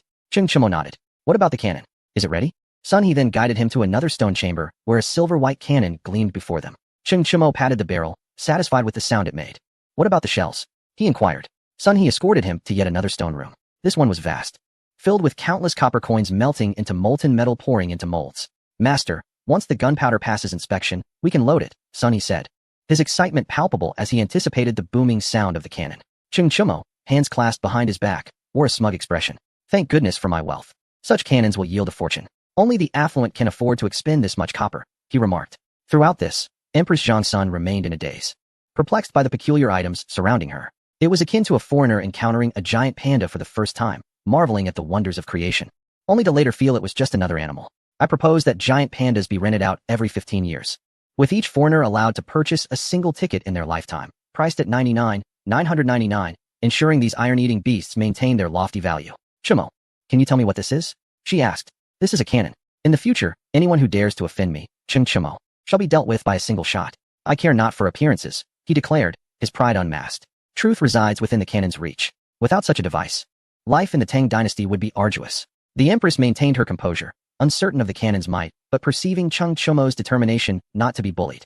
His disregard for appearances extended even to Li Shimin. The current Cheng Chumo had little concern for Li Shimin's identity. Anyone who dared to offend him would face the consequences of a cannon blast. It was a decisive means of establishing hierarchy and determining life and death. If negotiations failed, then intimidation by cannon would suffice. Entrusting fate to the cannon was the only way to find peace of mind. Empress Zhang Sun said nothing further, forcing a smile. Let us depart, she urged, taking Cheng Chumo's hand as they exited. She was not inclined to meddle in other matters. Once outside the cave, Cheng Chumo led her on a leisurely stroll through the mountains, producing a slingshot in search of wild chickens. Guanyin maid, remember your promise to me. If you dare to speak of this, I shall intimidate you with the cannon, he said as he searched. The empress's lips curled into a smile. Her heart lightened by the thought that even if he forgot everything, he would not harm her. Even in folly, he would only use the cannon to scare her.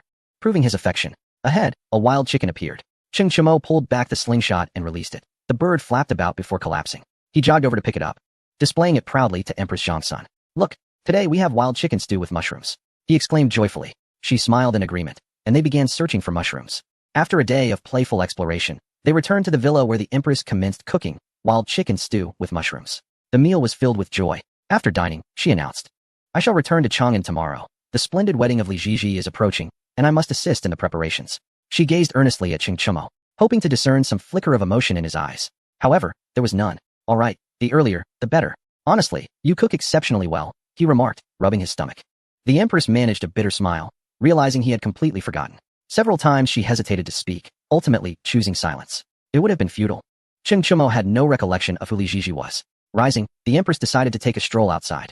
Summer Bamboo approached. I have seen the empress. The carriage is ready, she said with a bow. Empress Zhang Sun nodded lightly. From now on, take good care of Chumo. I fear I may not have another opportunity to return here, she instructed, knowing her return would likely be fraught with unrest. Li Shimin was growing increasingly dissatisfied with Li Chengqian, becoming irate every time he saw him. In the past, he had shown restraint, but since realizing his own limitations, he had become unabashedly forthright. As you command, Summer Bamboo replied with a bow. Li Yu of Yuzhou is currently recruiting troops, she added.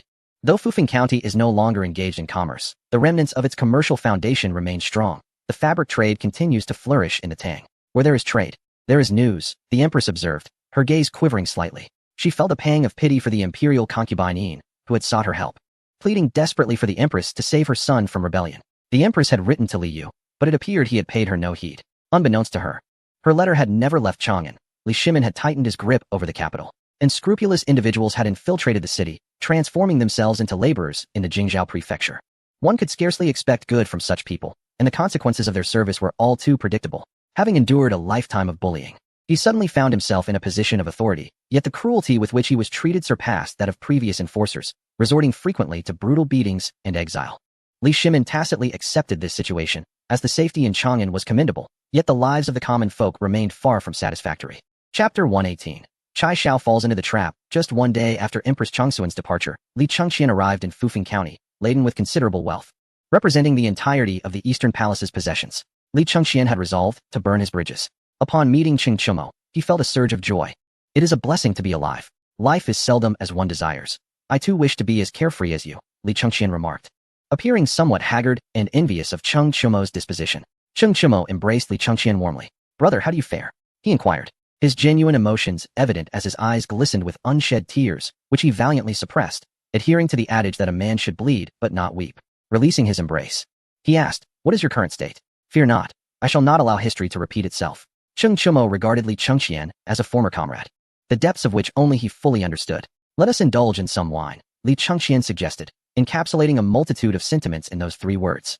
Upon returning to the villa, the atmosphere was jovial, yet after a lengthy conversation, Li Chengxian found himself overwhelmed, struggling to comprehend the news of recent international disputes and the plight of those suffering in various regions. Chumo, I promised you my sister as a wife. I intend to keep my word. Rest assured, I shall address the matter concerning Changsun Chong. Li Chengxian diverted the conversation, unwilling to let Qing Chumo continue down a path of absurdity. This was the second instance in which Qing Chumo had mentioned Li Lizzie, igniting his curiosity about her appearance and the reason behind the widespread lamentations regarding her potential union with Changsun Chong. I have decided to see for myself, he declared. Brother, do not be rash. I have already ascertained the price. Merely a single tale for a maiden of good looks. I intend to procure 1,000, Qing Chumo stated simply, believing it unwise to forsake a vast forest for a single crooked tree. Li Chengxian's expression darkened.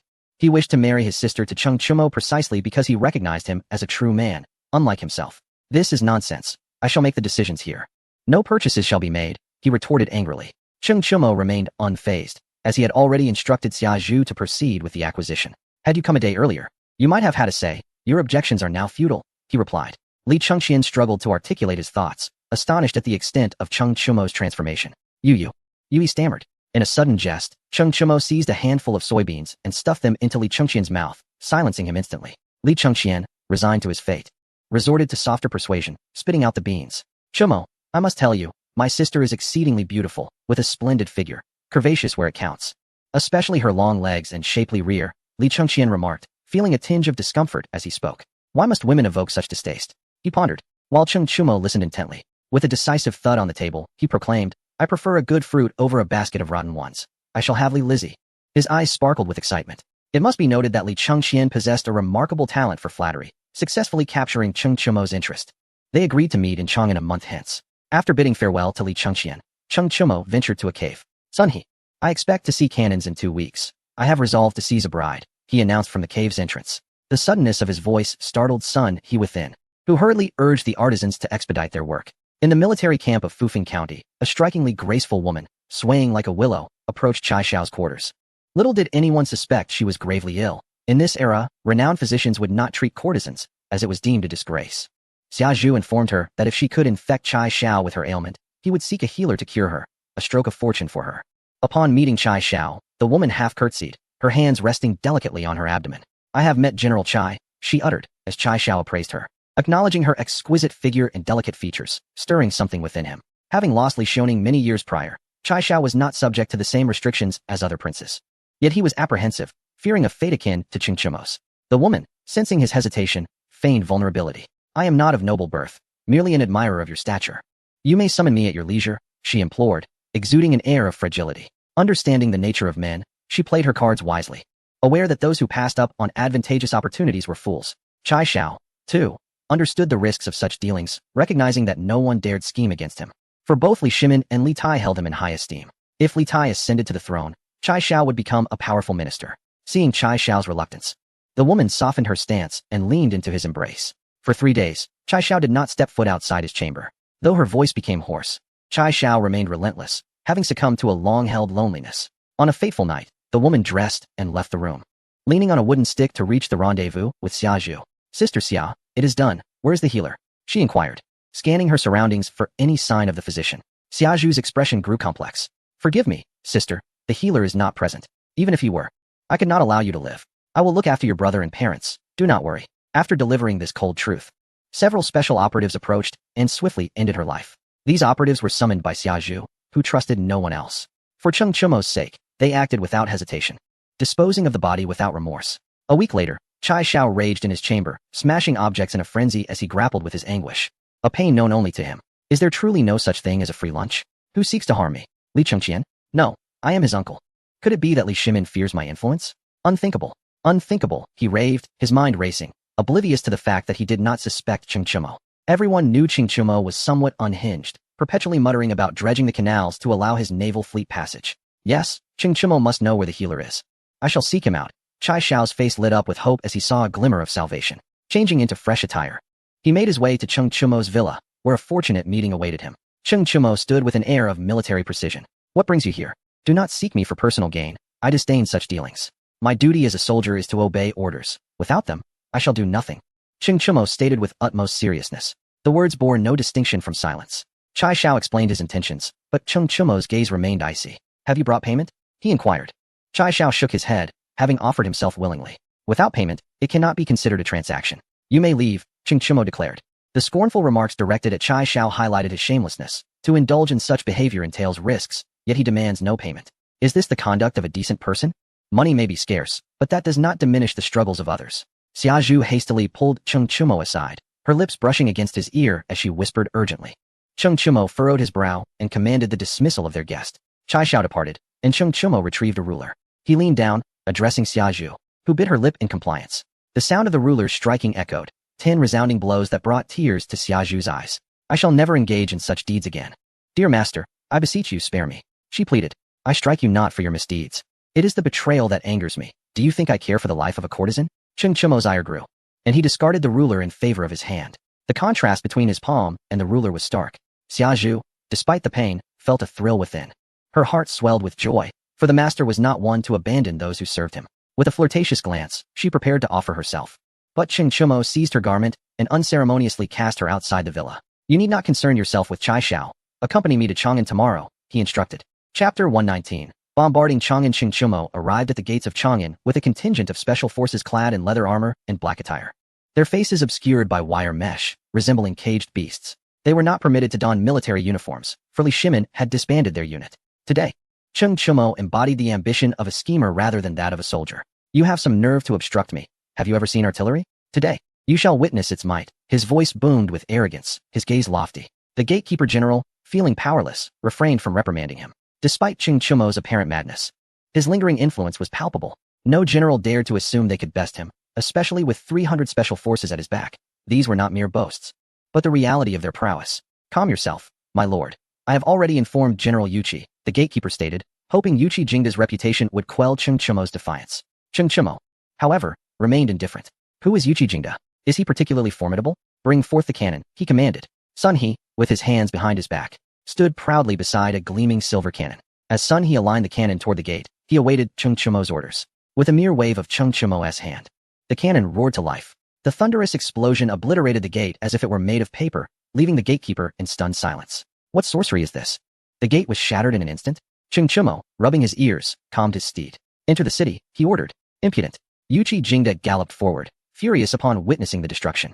Cheng Chimo, you have committed a grave offense. Heed my words. You are rebelling against the throne. Return at once, and I shall suppress this matter, he demanded. Assaulting the city gate was tantamount to treason. Cheng Chimo scoffed. Those who perish do so not from rebellion, but from lacking the strength to rise against it.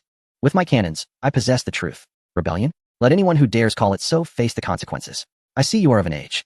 Return home to tend to your children. Cheng Chimo, unfamiliar with Yuqi Jingda, dismissed him with disdain. The general's gaze turned icy. He did not hesitate to charge at Cheng Chimo. Huh, this man possesses a commendable spirit. Cheng Chimo laughed heartily. Fire the cannon, he commanded. Boom. Just as Cheng Chimo spoke, Yuqi Jingda abandoned his horse, rolling away for dear life. He glanced back, horrified to see his steed reduced to a heap of mangled flesh. A 3-meter-wide crater marking the ground. Enraged, Yuqi Jingda brandished his weapon and charged again, but without orders, 5 special forces soldiers intercepted him. Seeing their commander charge, the soldiers followed suit, shouting for blood. Kill. Cheng Chimo's voice was cold. The special forces clashed, engaging Yuqi Jingda, who stood frozen in shock, forgetting to advance. The 5 soldiers encircling him remained unmoving. Within a single exchange, 500 loyal soldiers fell, and the question arose. Were these special forces even human? The legendary warriors who had pierced through the Western Turkic forces? Yuqi Jingda, with eyes ablaze, glared at Cheng Chimo. You are a soldier of the Tang. Yet you dare slay your kin? He cried, his voice hoarse. With that, he lunged at Cheng Chimo, but a special forces soldier ensnared him with a rope. Another mounted soldier tugged at the other end. Go. The rope tightened around Yuqi Jingda's neck. causing his eyes to bulge as he relinquished his weapon to grasp the cord with both hands. After 100 meters, the soldiers halted, their orders forbidding them from killing without Cheng Chumo's command. Cheng Chumo approached Yuqi Jingda on horseback. I, Cheng Chumo, hold true to the people of Tang. In my youth, I believed Cao Cao to be villainous, yet I grew to understand his righteousness. I would rather bear the world's disdain than allow the world to disdain me. What gives you the right to bully me? I choose not to end your life today because I feel a sense of recognition towards you. It is not that I cannot kill you. Rather, I suggest you avoid me in the future. Cheng Chumo's tone was indifferent. The special forces released Yuqi Jingda, leaving him speechless. The phrase echoed in his mind. What gives Cheng Chumo the right to be bullied?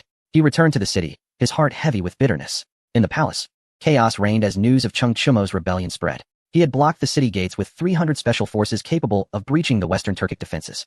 Poised to invade the palace, Li Shimin, seated upon his dragon throne, bore a visage dark as thunder, not out of fury, but from the weight of the situation. Cheng Chumo indulged in the sugary confections gifted by Dan Yang, while he himself had none to savor. Li Shimin turned his gaze to Cheng Yaojin, who stepped forward. I shall retrieve this rebellious son, and whether he is to be punished or spared is at your command, your majesty, Cheng Yaojin declared, his eyes reddened.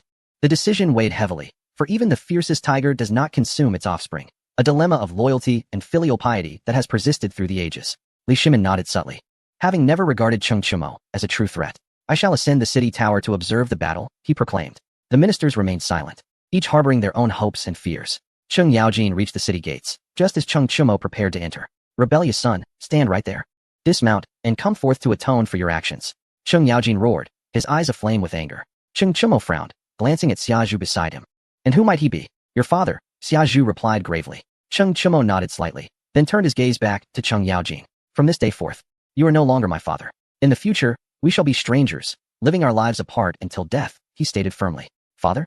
When had he ever known a father? He had left the orphanage only to enter the military. Cheng Yaojin stood stunned as Cheng Chumo rode past him, attempting to seize him.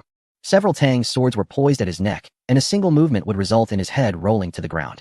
From atop the city walls, Li Shimin let out a cold snort, while Changsun Wuji commanded the archers to fire. Cheng Chumo hastily retreated, but Cheng Yaojin was struck by an arrow in the backside. Cheng Chumo clutched his chest, heart aching, then held his head in pain, as if it had exploded. After a while, he recalled that Cheng Yaojin was his father. His eyes turned red as he glared at Changsun Wuji on the city wall. Fire the cannons! Cheng Chumo bellowed. Boom boom. The cannons roared along with him, sending soldiers on the walls flying like leaves in a storm. Changsun Wuji, clutching his head, ran for his life, followed closely by Li Shimin and the civil and military officials. Cheng Chumo did not command just a single cannon. Hundreds of cannons behind him began to fire in unison. The bricks of the city crumbled as if they were mere tofu, twisting and trembling. No one was left alive on the walls.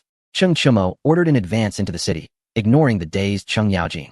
On Zhuke Street, which spanned 150 meters, dividing Chang'an into Wanyan County and Chang'an County, the street was filled with armored cavalry, akin to ancient tanks. This description is particularly apt. The armored cavalry is indeed like ancient tanks, Cheng Chumo remarked. Fire the cannons. He commanded again. The battle armor of the armored cavalry amplified the power of the cannonballs. In an instant, iron scales filled the sky, and it was a scene of utter carnage. No warhorse remained unscathed after the bombardment. At least 1,000 lives were shattered. Cheng Chumo's eyes were devoid of emotion, a smile curling at his lips, resembling a butcher indifferent to life. Xiazhu felt a chill run down her spine. Is this what the sovereign has become? The slaughter continued from noon until dusk, the moonlight glaring upon the crimson Zhuke Street. In the imperial city, beneath its walls, Cheng Chumo's voice rang clear. Hand over Li Lizzie if you know what's good for you. His expression betrayed no emotion. Inside the Taiji Hall, Li Shimin wore a grim visage, continuously sipping tea, his mind unsettled. The ministers appeared pale. Your Majesty, please issue an edict for the Imperial Guard to enter the city and apprehend the traitors. Changsun Wuji trembled as he spoke, fear evident in his voice. Li Shimin remained unmoved. With 1,000 of the armored cavalry slain, could the Imperial Guard contend with such elite forces? How many of them could withstand this onslaught? Judging from the current battlefield conditions, many would surely perish. Li Shimin rose from the dragon throne, addressing the gathered ministers. You shall wait here. I have my plans. As he exited the grand hall, he felt a deep sense of frustration, yet remained calm. Even if Cheng Chumo was formidable, he had only 300 men. With enough lives sacrificed, those 300 could be subdued. He would not resort to such measures unless absolutely necessary, as it would exhaust the fortune of the Tang and bring an end to the Jingguan era. Upon reaching the Lizing Hall, Changsun Empress wore a worried expression. Seeing Li Shimin, she hastily spoke. Your Majesty, Cheng Chumo is currently in a daze. It is unintentional. Please do not hold it against him. Her voice was filled with sorrow as she anxiously watched Li Shimin. He'd not. If he is willing to surrender the cannons, I shall not pursue the matter further. Li Shimin replied with a smile. The Changsun Empress exhaled deeply, relieved. Guanyin, go and persuade him. He must cease this chaos. For the Tang will decline further if this continues, Li Shimin directed, placing the burden on the Changsun Empress. Should she fail to convince Cheng Chimo to retreat, she would bear the blame. Understanding the gravity of the situation, the Changsun Empress resolved to take action. I shall speak with Cheng Chimo, she declared, casting a deep glance at Li Shimin as they brushed past one another. At that moment, her heart felt cold. The emperor was merciless, and all oaths were mere illusions. Anyone could be discarded if it threatened his position, even wives and children, especially now that she had grown old and faded.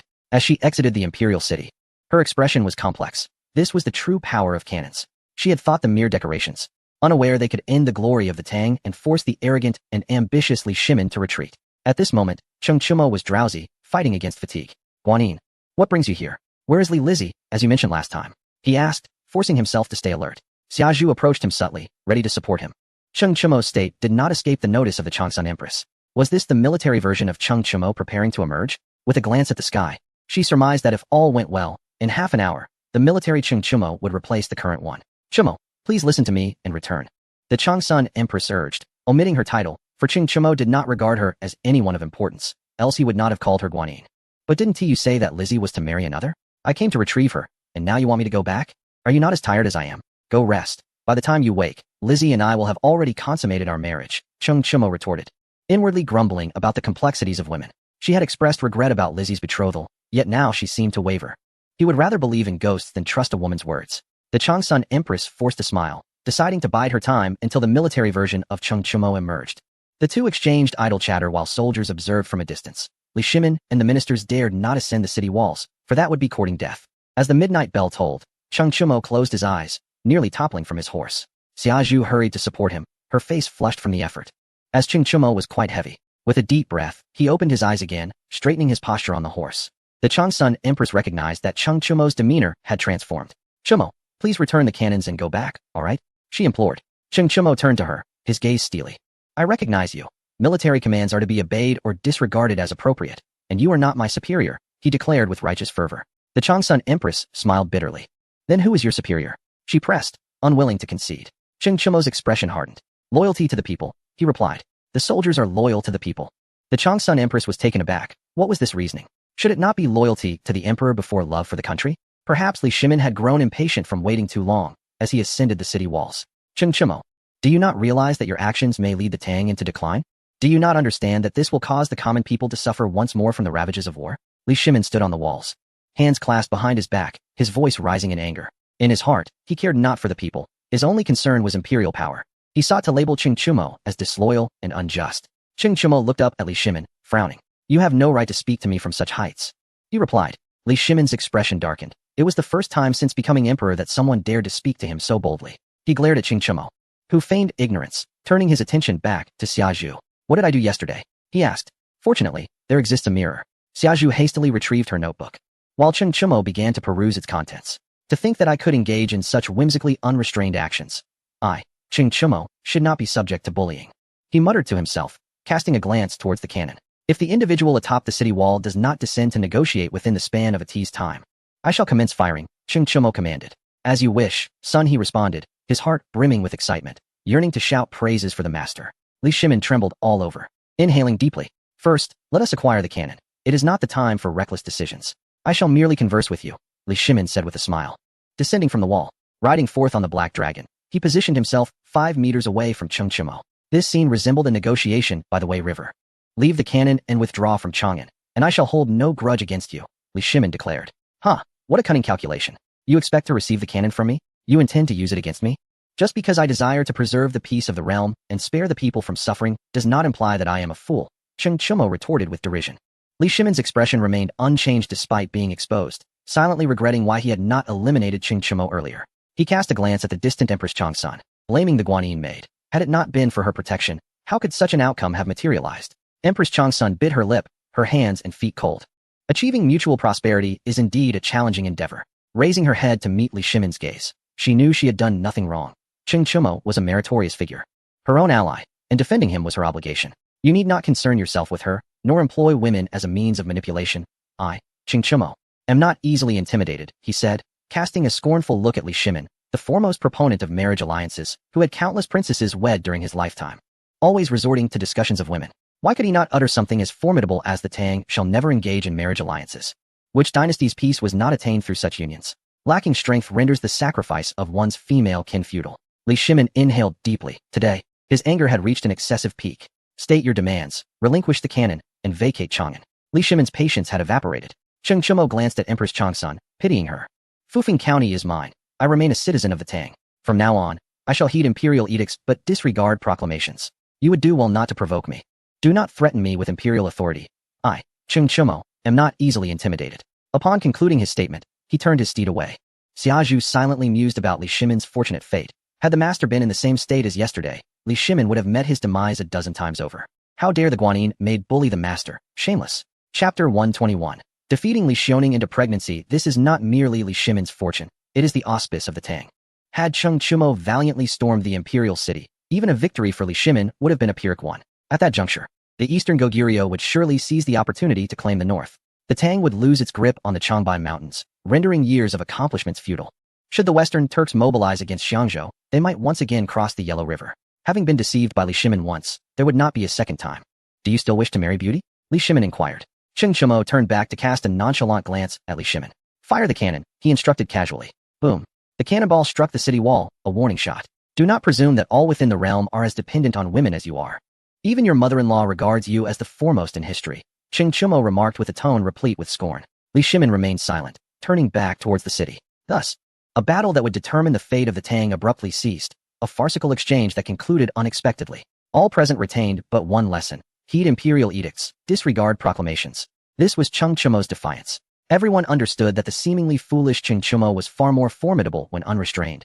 He harbored no fear of imperial power, wielding weapons capable of altering the rules. From this day forth, none would dare to irreparably sever ties with Cheng Chumo, not even Li Shimin. As Cheng Chumo departed, he left behind a scene of carnage. In this world, right and wrong are not for the weak to comment upon.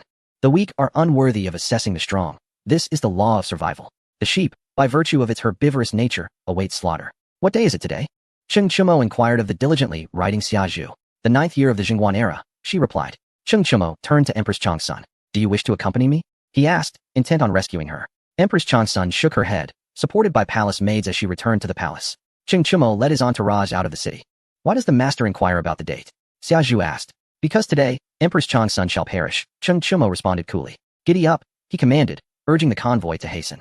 Cheng Chumo was the first to return to Fufeng County. His immediate priority was the military authority of Fufeng County. Upon arriving at the barracks, the soldiers were visibly excited to see Cheng Chumo, standing at attention. Cheng Chumo rendered a military salute, and the soldiers collectively responded, their movements vigorous, producing a resonant sound.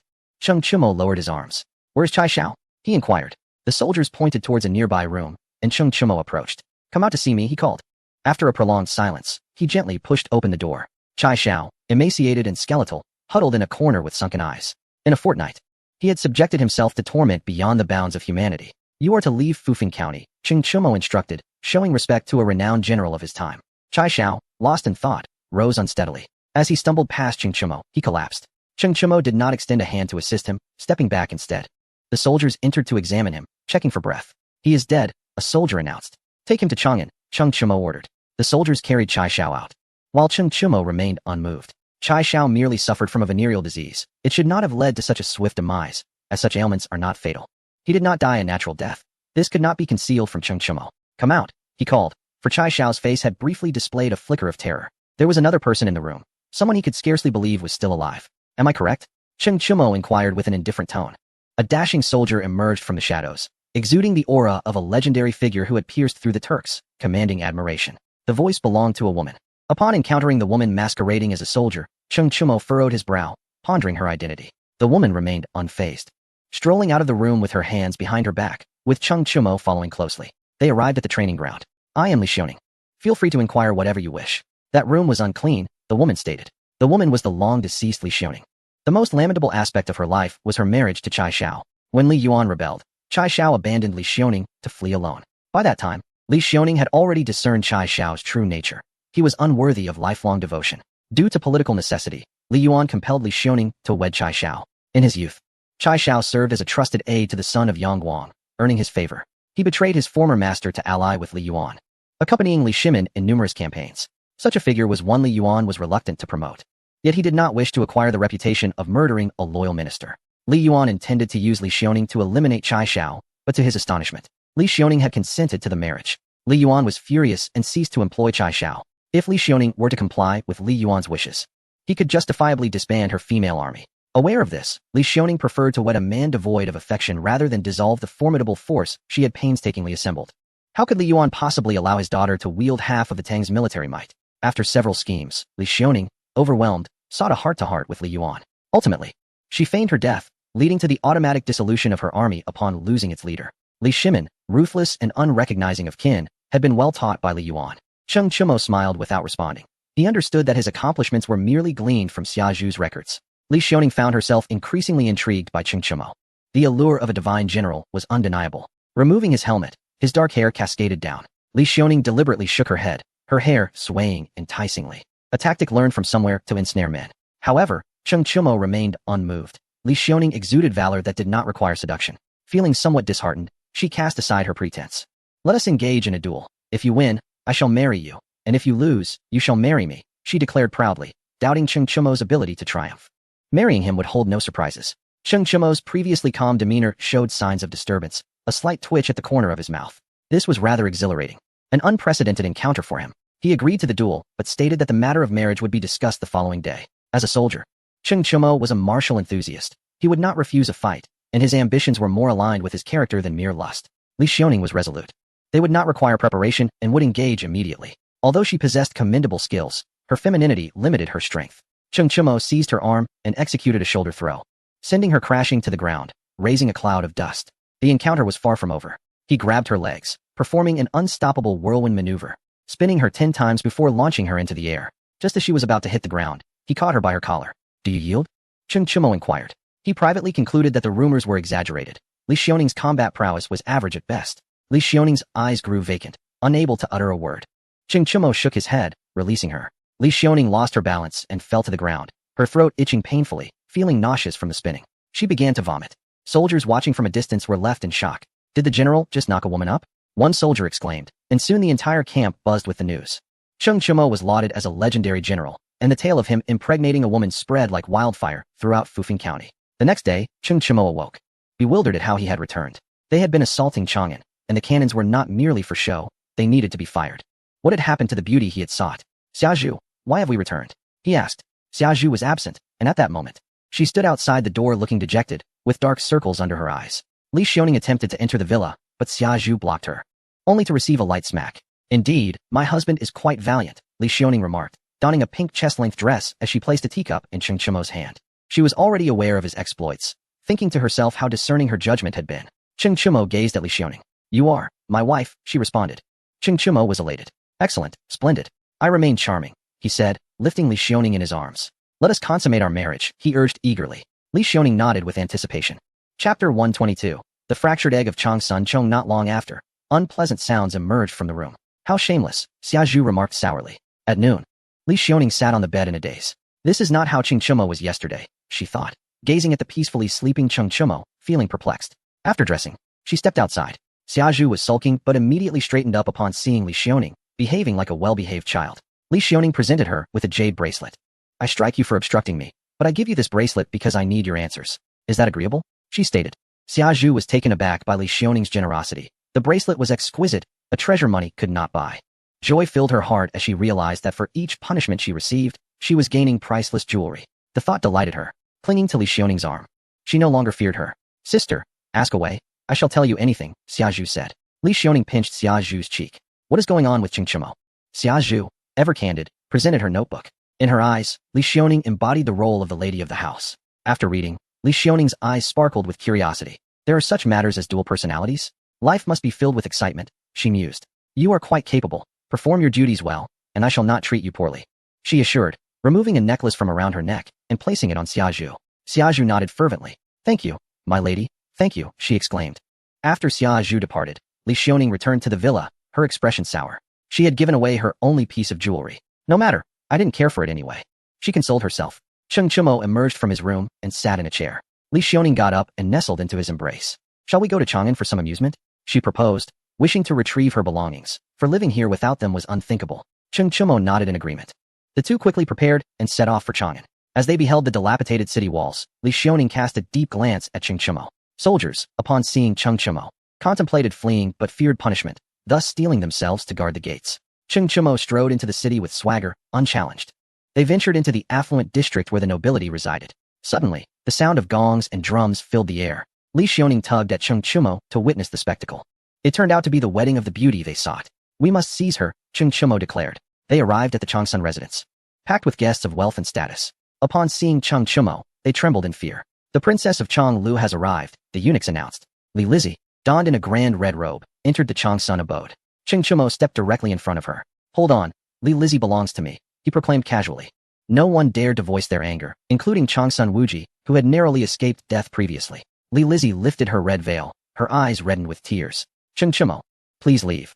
I implore you, do not disrupt this princess's wedding, she said, feigning strength through her tears. She had no choice but to marry Changsun Chong, as Li Shimin had threatened the annihilation of the Cheng Yaojin family should she refuse. Li Shimin, who cherished her, had vanished. Cheng Chimo stood in a daze, gazing at Li Lizzie. Their reunion felt as if it were separated by an eternity. As they stood before each other, traces of their former selves lingered. Suddenly, Cheng Chimo felt a sharp pang in his heart. Unable to refuse the pleading look on Li Lizzie's face, he relented. Very well.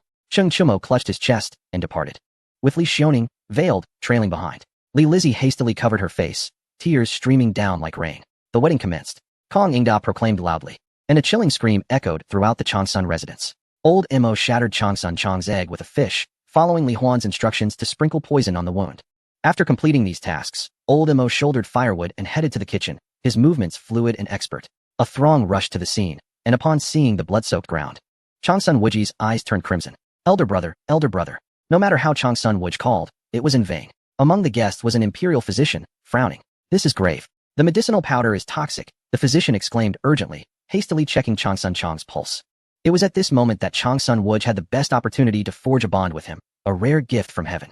After a long pause, the physician shook his head, lamenting the ill fortune. He had hoped to save Changsun Chong, but now it seemed hopeless. The poison had invaded the wound, and only amputation could provide a cure. He leaned close to Changsun Wuji, whispering a few words. Changsun Wuji trembled all over. I owe you a favor, he declared. After saying this, he bowed to the physician, who took Changsun Chong away to a chamber. Changsun Wuji turned to the guests with a smile. Let us continue drinking. The wedding will be delayed a bit. No one was foolish. They all understood that Changsun Chong had become a eunuch, with the egg shattered and poison involved. A thorough amputation was essential for healing. It was unclear who had committed such a heinous act. They did not suspect Cheng Chimo, for he had no acquaintance with Princess Chonglo. If Cheng Chimo had intended to seize something, he would have obliterated Changsun Chong with cannon fire, rather than targeting such a sensitive area. After several rounds of drinks, a pallid Changsun Chong was carried out. He and Li Lizzie began their wedding vows. Blood pooling beneath his seat. Tears stained the feet of Princess Chonglo. Such a tragic fate. The wedding concluded. Changsun Wuji entered the palace, heading to the Hall of Governance. Changsun Empress, pallid and seething with rage, glared at Li Shimin. You are ruthless. I will not go, she stammered. Li Shimin audaciously instructed Changsun Empress to retrieve the cannon. He was aware that Guanyin was capable of finding a way. Once the cannon was returned, all face would be restored. The cannon would also stand as an achievement for Li Shimin, a significant entry in the annals of history. Guanyin, I have only a few years left to live, and I wish to accomplish something. Is this humble desire too much to ask? Li Shimin spoke with deep affection towards Changsun Empress, who felt nothing but revulsion, a profound disgust. Impossible, she flatly rejected. Everyone knew that the cannon was Cheng Chimo's talisman. Without it, Li Shimin would surely flatten Fufeng County. How could Changsun Empress assist him? Cheng Chimo had already suffered greatly. Losing Li Lizzie, his psyche fractured. He had committed murder without hesitation. What more did Li Shimin desire? I advise you to think carefully, Guanyin. If you refuse, I will strip the crown prince of his title, Li Shimin declared. Changsun Empress scoffed coldly. She knew things others did not. What would it matter if the crown prince were deposed? The heir to the Tang dynasty would merely be selected from her sons. If all her sons perished, the selection would fall to the offspring of the 4 imperial concubines. Would Li Shimin dare? Those concubines would gladly see him devoured. Each had been taken from him. They were all second-hand goods. Cheng Chimo's accusation that he could only manipulate women was correct. He drained the last vestiges of their worth. After Changsun Empress's death, there would be no more empress in the Jingguan era. Why? Because the harem consisted solely of second-hand goods. Li Shimin would have no choice but to select from them. And no matter whom he chose, the world would mock him. It would be better to preserve a good reputation, showcasing his loyalty and affection. And thus the Jingguan era would see no empress. The bitter fruit of his own sowing, he alone must consume. Chapter 123. The arrival of Wu Kailan. I will help you retrieve the cannon, but you cannot fabricate it, Changsun Empress taunted. She had witnessed the cannon's production process. The cannonballs required melting countless coins. It was not that she looked down on Li Shimin. The palace treasury was finite, and the nation's wealth required prudent allocation, not dictated by a single individual. The saying that a cannon's roar could yield a fortune was not mere rhetoric. Guanyin, I shall say this once more. Will you go or not? Li Shimin inquired, his voice growing impatient. He was determined to possess the cannon. If Changsun Empress refused, he had other means. I will go, she replied. Understanding Li Shimin's nature, she knew he would not rest easy without the cannon, and perhaps he would devise some scheme against Ching Chimo. It was better for her to go herself. At least she would not resort to underhanded tactics to harm him. Approaching the bed, she prepared to leave with her son. Leave the child, Li Shimin commanded. The child was his sole emotional anchor. He believed Changsun Empress had already turned against him. The princes were keenly eyeing his position. Only this child would remain loyal, sweetly calling him father. Though reluctant, Changsun Empress left her son behind. No matter how frenzied Li Shimin became, he would never harm his beloved child. Changsun Wuj requested an audience. The eunuch announced his arrival. Li Shimin frowned. What business had Changsun Wuj at this time? Should he not be preoccupied with Changsun Chang's wedding? Li Shimin and Changsun Empress had refrained from attending due to recent events. Their presence was ill-advised. Let him in, Li Shimin commanded, kneeling at the desk. Changsun Empress returned to the bed, embracing her son. Changsun Wuj entered. Your Majesty, please grant me justice, he implored, bowing and weeping. Take your time, Li Shimin replied. Changsun Wuj recounted the incident of Changsun Chang's egg being smashed. Changsun Empress felt a flicker of anxiety. After all, Changsun Chong was her nephew. She quickly concealed it. There are no secrets that remain hidden. Changsun Wuj had reported to Changsun Empress. He was deeply disappointed in his brother. If this continued, the Changsun family would surely perish. Changsun Empress had no words. Nothing would change with Li Shimin's involvement. Any words were superfluous. The future of the Changsun family rested solely in Changsun Wuj's hands. What if Ching Chimo learned of this? She dared not contemplate it. For now, she would focus on her 3 sons. Li Shimin feigned concern. Changsun Empress secretly scoffed. He was truly adept at pretenses. Li Shimin was only concerned for himself. Have you determined who was responsible? He asked in a low voice. Changsun Wuj shook his head. If he had uncovered the culprit, he would have already taken action. What if it was Ching Chimo? He ventured cautiously. Li Shimin shook his head. It is implausible. Ching Chimo has now forgotten everything. He would not resort to such means. If it were he, the Long Sun residence would have been razed to the ground. Li Shimin remarked, uncertain whether Ching Chimo was indeed responsible. If it were so, he would need to clear Ching Chimo's name, for he was not prepared to confront the full force of Cheng's artillery. Send an emissary to Jingzhou Prefecture to investigate. I trust we shall soon have results, Li Shimin continued. Long Sun Wuji, feeling helpless, understood the gravity of the situation. If matters escalated, even Li Shimin might not be able to protect him. He cast a glance at his sister, Empress Changsun, then bowed and withdrew. What shall we do about Lizi? Empress Changsun inquired. Attend to your affairs. I have my own plans for Lizi, Li Shimin replied. As he returned to the Ganlu Palace, he encountered a 12-year-old palace maid engaged in cleaning.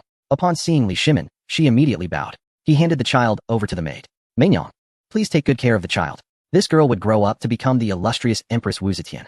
Her father, Wu Shihua, had passed away a year prior.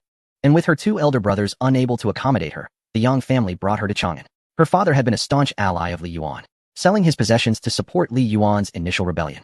After returning to Chang'an, Wu Zetian, faced with the necessity of survival, entered the palace and was assigned to the Ganlu Palace to attend to Li Shimin's needs. Your Majesty, a fine steed has been sent from Xiazhou, a eunuch announced. Li Shimin smiled and took Wu Meinyang to the stables. Observing the robust and unruly horse, he turned to Wu Meinyang. How do you tame it? He inquired. His tone suggestive. Wu Meinyang pondered for a moment. I require 3 items, an iron whip, an iron rod, and a dagger. First, I will use the whip. If it does not yield, I will strike its head with the rod. If it still resists, I shall sever its throat. No use in keeping it otherwise, she asserted. Ha ha, splendid.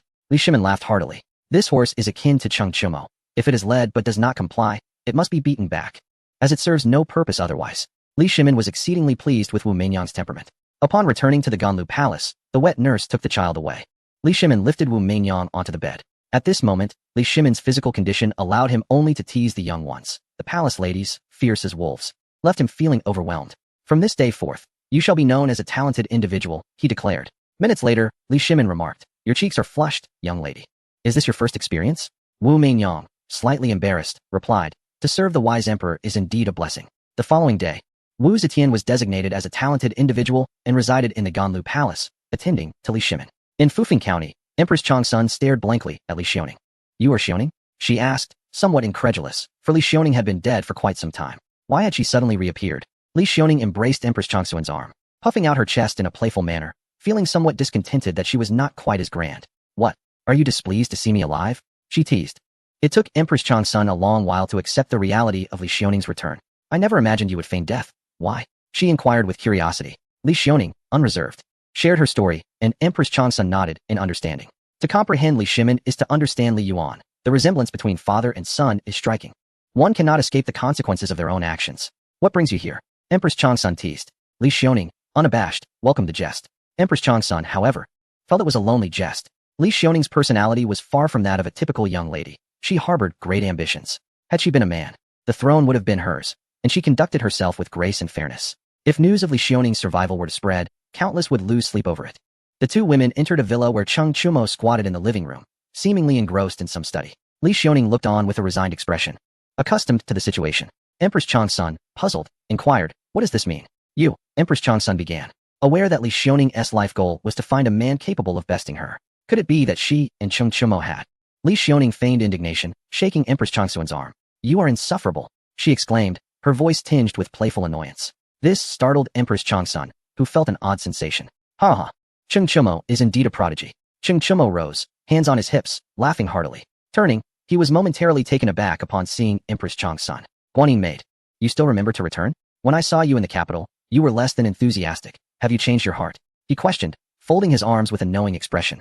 Empress Changsun forced a smile. Cheng Chumo, a soldier, was earnest, though his easygoing nature was somewhat disconcerting.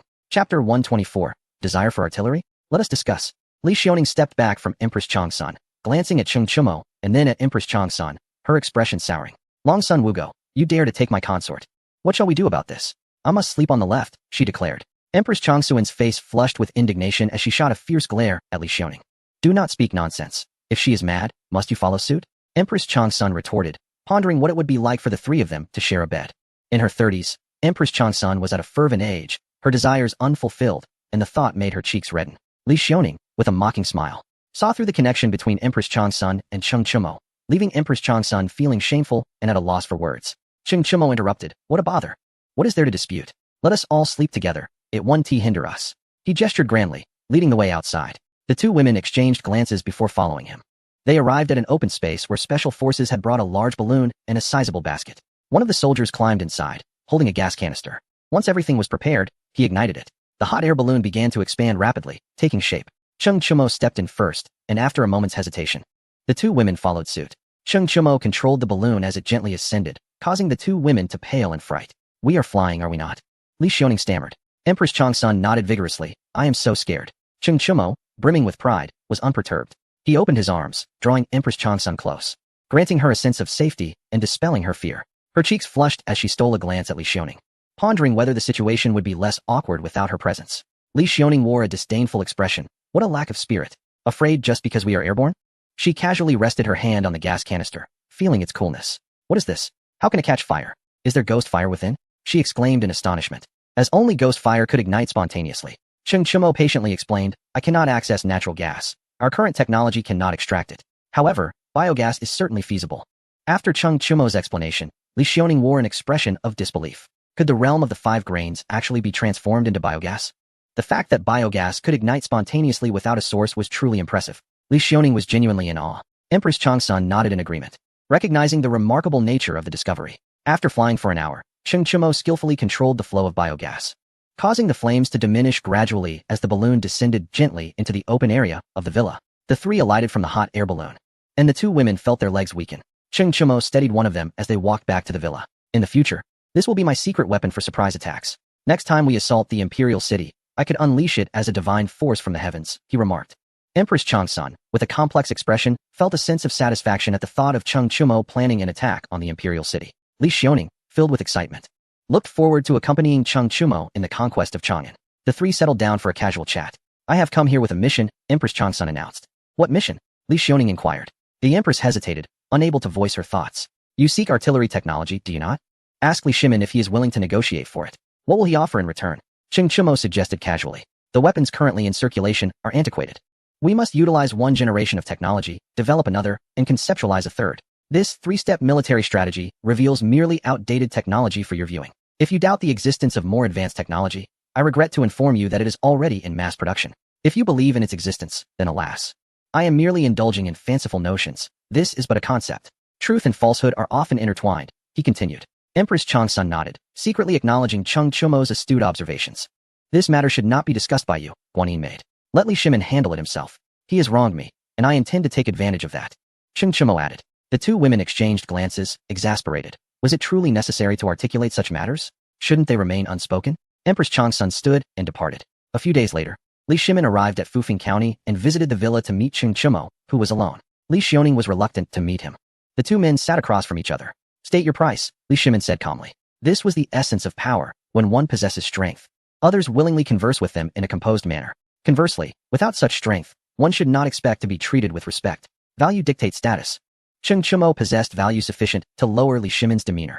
A straightforward deal. The technology transfer fee is 5 million guan, Cheng Chimo declared, believing this price to be quite fair for such advanced technology. Li Shimin smiled and shook his head. You truly dare to ask for 500 guan. Do you have any idea what that amount can accomplish in the Tang dynasty? Are you aware of the annual tax revenue of the state? He inquired. Cheng Chimo shook his head. 6 million guan, Li Shimin replied. Cheng Chimo scoffed, realizing that the state's income was substantial. How much of that is spent on the common people? He questioned. Li Shimin thought to himself that Cheng Chimo was rather naive. What did it mean to spend on the populace? Everything was for their benefit. The Tang dynasty encountered issues annually, and thus, the funds were naturally allocated for significant matters. The most frustrating aspect was that there were always major issues. Even when distributing wealth, it merely enriched local officials, leaving the common folk largely unaffected. This cycle persisted through generations. Governance was merely a form of exploitation, he concluded. Li Shimin did not wish to elaborate further to Cheng Chimo. He was not his father, after all, and did not feel the need to educate him. Reflecting on this, Li Shimin was reminded of how Cheng Chimo once addressed him as Father Emperor, diligently applying himself to tasks. It was unclear when their relationship had soured. Had Cheng Chimo changed, or had he, as the emperor, altered? Cheng Chimo remained silent, contemplating the minimum amount he could accept. After a lengthy pause, both men raised their eyes simultaneously, each obstinately believing they were blameless. I offer you the title of Duke of the Pinnacle in exchange for the artillery technology to be entrusted to the court. What do you think? Li Shimin proposed, his tone softening slightly. Although he did not admit to any fault, he had come to understand many things. Very well, but you will not be able to produce it. Truly, Cheng Chimo replied. He was not exaggerating. Li Shimin genuinely lacked the means to manufacture it. Cheng Chimo's 5 million guan, along with funds stored by the 7 great families, barely sufficed to produce 100 artillery pieces.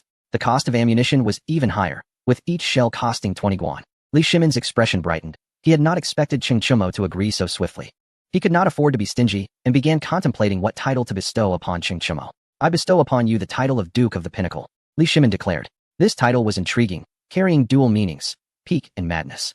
Cheng Chimo's current state was indeed somewhat mad, and the term suited him well.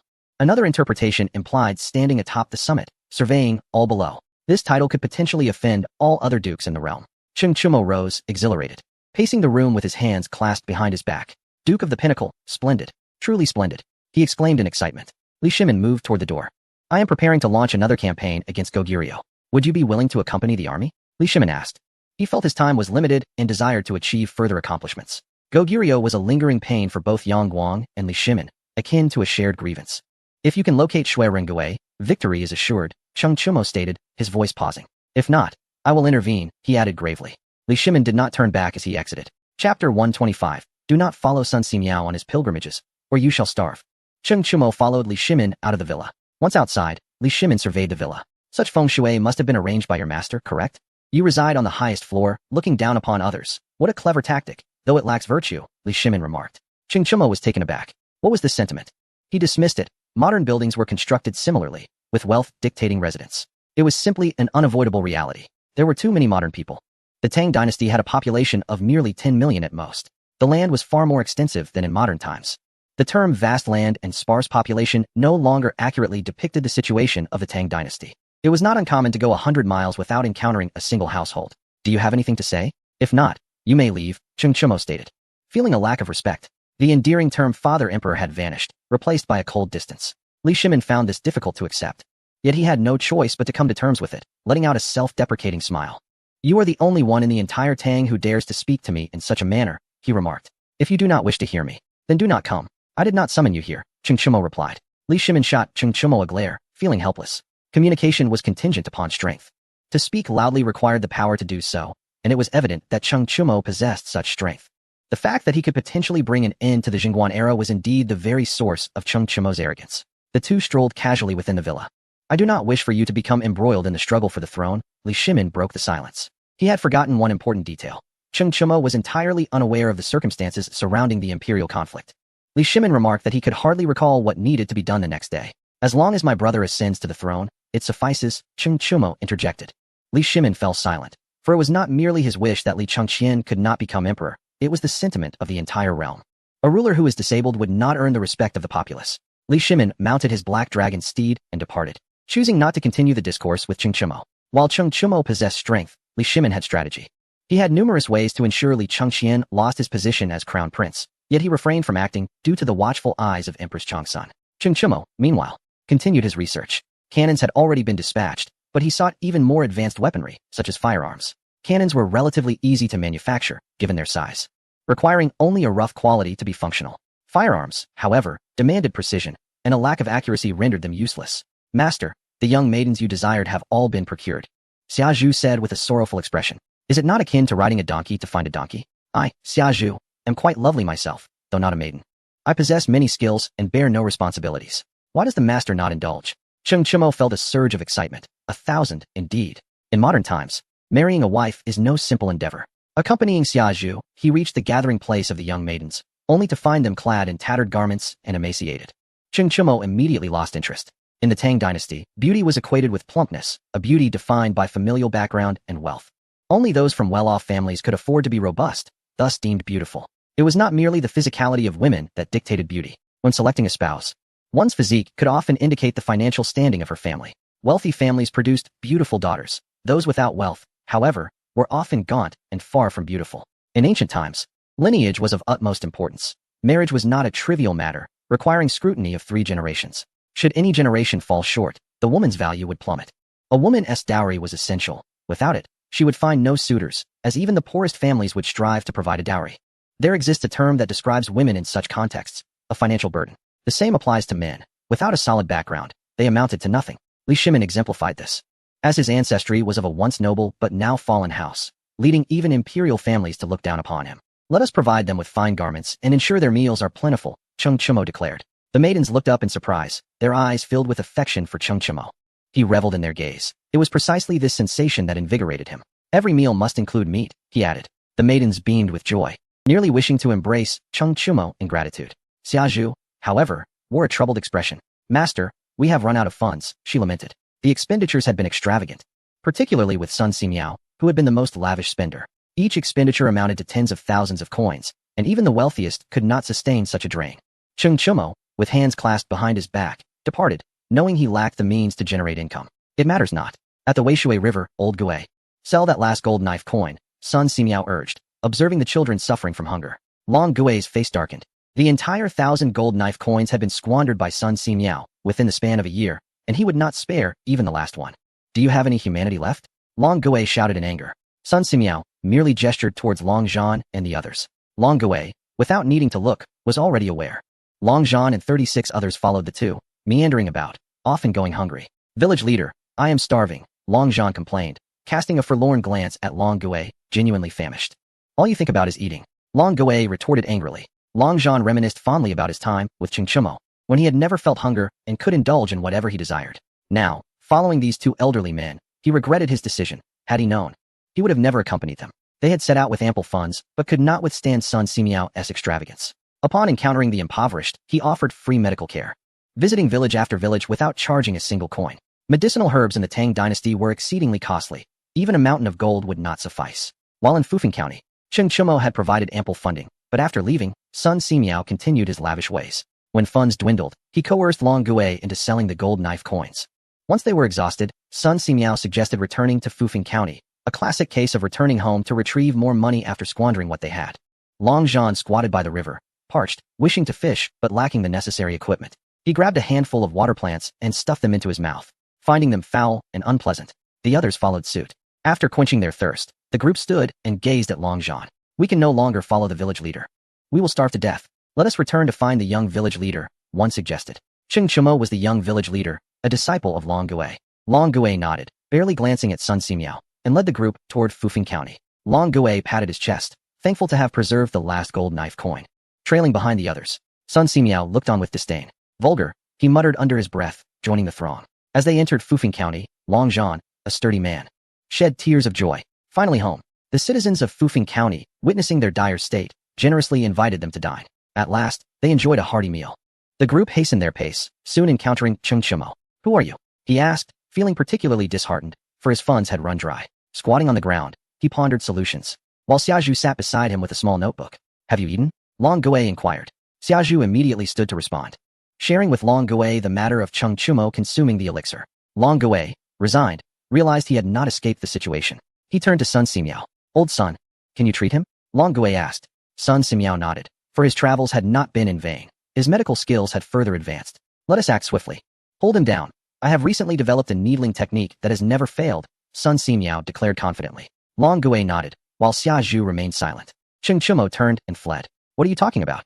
I've just discovered this technique. There's no way I'm getting needled." He dashed away. Chapter 126. Returning to familiar grounds, Cheng Chimo fled like the wind, disappearing from sight. In his heart, he felt content with his current self. He had adapted to his present disposition, and the sudden shift left him uncertain of his own identity. Arriving at his villa, Cheng Chimo locked the door behind him. Resolute in his decision not to leave, lying in bed, he tossed and turned, unable to find sleep, replaying the myriad moments recorded in Xiaozhu's notebook. Comparing it to his present self, he gradually closed his eyes. Sun Simiao, unable to locate Cheng Chimo, resolved to conduct an experiment with Dan Yang. Upon hearing that Sun Simiao intended to administer needles, Dan Yang was immediately terrified, her small fists clenched tightly. Sun Simiao hesitated, pondering whether to proceed. "Old son, perhaps it's best to let it be. She seems to be doing quite well," Long Gui suggested. Sun Simiao withdrew the silver needles, acknowledging the value of ignorance. The two departed Dan Yang's chamber. Those who have never experienced mental illness can never fathom the depths of her past suffering. Who would fall into madness while living joyfully every day? It may be viewed as escapism, yet it serves as a means of self-preservation. The two arrived at Cheng Chimo's villa. While Dan Yang might afford to be oblivious, Cheng Chimo could not. This version of Cheng Chimo reveled in vengeance.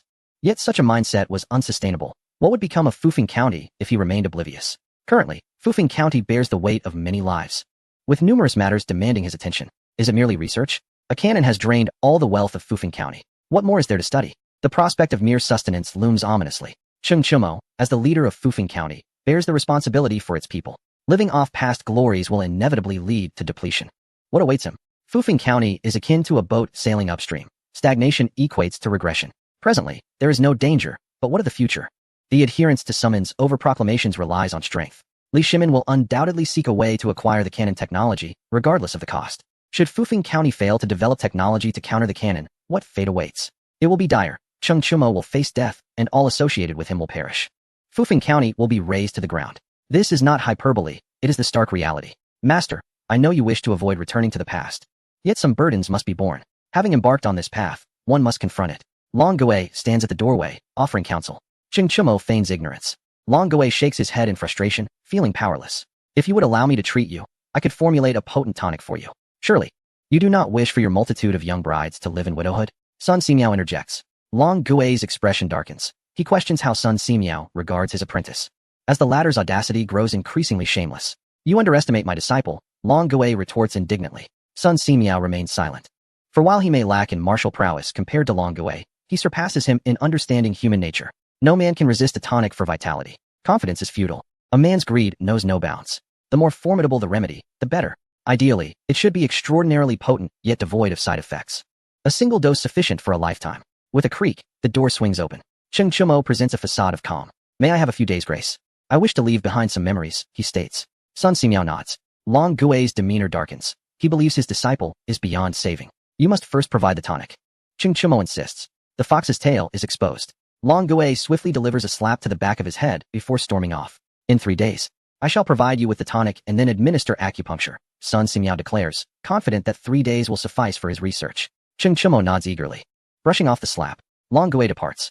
Cheng Chimo mounts his horse, yearning to traverse the paths he once walked. He leads a contingent of special forces to Mo Village. This is no mere village. It is a small town, encircled by towering walls and patrolled by villagers. Cheng Chimo observes from afar, reluctant to enter. "Where did I begin my journey?" He queries the captain of the special forces, the sole one privy to his past. "Princess Chang Li's fief," the captain replies. To the fief, Cheng Chimo commands, spurring his horse towards Chang'an. Upon reaching Li Lizi's fief, it appears unchanged. A woman stands beneath a windmill, lost in thought, alternating between smiles and tears. "Prince, I am now wed. Forgive me, how fare you now?" The woman is Li Lizi. After marrying into the Changsun family, she enjoys a certain freedom, for Chang Sun-cheong's downfall has left her in a state of widowhood. Li Lizzie secretly feels fortunate. Had Chang Sun-cheong not become a eunuch, she would have struggled to face the situation. Brother Chimo, if one day you remember me, will you come to see me? Will you return to the place of your struggles? A smile graces her lips as she recalls riding alongside Cheng Chimo. Suddenly, she gasps as he lifts her into his embrace, resting his head on her shoulder. Initially startled, joy soon floods her face, yet she blushes, feeling embarrassed that Cheng Chimo has overheard her thoughts. Cheng Chimo gently sets her down and turns her to face him. Her cheeks flush as she bows her head, motionless. Cheng Chimo cradles her delicate face. Shall we ride? He asks. Li Lizzie remains silent. Without hesitation, he hoists her up. I shall take you for a ride, he proclaims. Brother Chimo, please put me down, she cries, uncertain of how to address him, even as she protests. Cheng Chimo places her on the horse and mounts behind her. They gallop away, and Li Lizzie gradually closes her eyes, relaxing against him. How wonderful it would be to remain like this forever, yet she is a married woman. Tears silently trickle onto Cheng Chimo's hand, which he senses, stirring his heart. He embraces her tightly, forgetting their past, yet still cherishing the essence of Li Lizzie. After an undetermined duration, they dismount. Li Lizzie struggles to find her words. Cheng Chimo takes her hand. Do not fret, your marriage is inconsequential. Besides, Chang Sun-cheong is hardly a man. Once I consume the tonic formulated by Sun Simiao, I shall seek you out immediately, he declares with a mischievous glint. Li Lizzie finds no offense in his words. Her cheeks flush. Her voice dwindles, her petite frame dwarfed by Cheng Chimo's robust stature. Without the tonic, she fears the consequences. Wait for me, she says, her face ablaze, before departing with a bundle of clothing in her arms. This is for you, try it on, she offers. Cheng Chimo changes on the spot, donning a purple hanfu that fits perfectly, with not a single thread out of place. This is splendid. I shall wear this when I next come to see you. Await my return, he proclaims. Li Lizzie hesitates, torn by her conscience, for she is a married woman, and her upbringing forbids extramarital affairs. Yet, Cheng Chimo remains indifferent, believing they shall address everything once her memories return. They stroll through the fief once more, unaware that Wu Shun, the sister of Wu Mingyang, watches intently. Sister's words ring true. Cheng Chimo is indeed intertwined with the princess. This must be conveyed to her. Wu Shun muses quietly. Chapter 127. Enfeoffed as Duke of Dinghua, Cheng Chimo departs the fief and arrives in Chang'an at a secluded residence. Stepping inside, he finds it transformed. Now neglected, yet training equipment remains neatly arranged in the courtyard.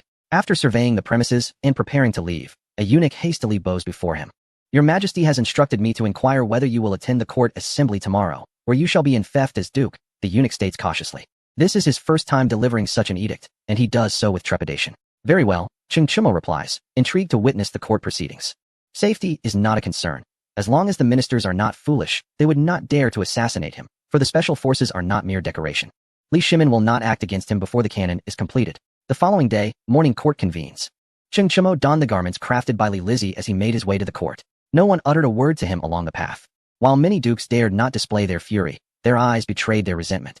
They wished nothing less than to see Cheng Chimo dead for bestowing upon him the title of Duke of Diao. Was this not a trampling upon all the dukes? Cheng Chimo was indeed formidable, yet numerous dukes remained unafraid of him. Some were simply obstinate, while others possessed genuine strength unknown even to Li Shimin. Upon entering the grand hall, Li Shimin adorned a yellow dragon robe, his countenance as dark as ever. Today, I shall announce a matter of great import. Cheng Chimo is hereby titled Duke of Diao, with Fufeng County as his fief, Li Shimin declared. The ministers fell silent. For the moment Cheng Chimo proclaimed that he would heed summons, but not declarations. Fufeng County had already become his. Kong Yingdao attempted to speak, but was halted by Fang Xuanling's firm grip, shaking his head in disapproval. Kong Yingdao's face flushed crimson as he recalled Cheng Chimo's words. Confucius could fight, and so can I.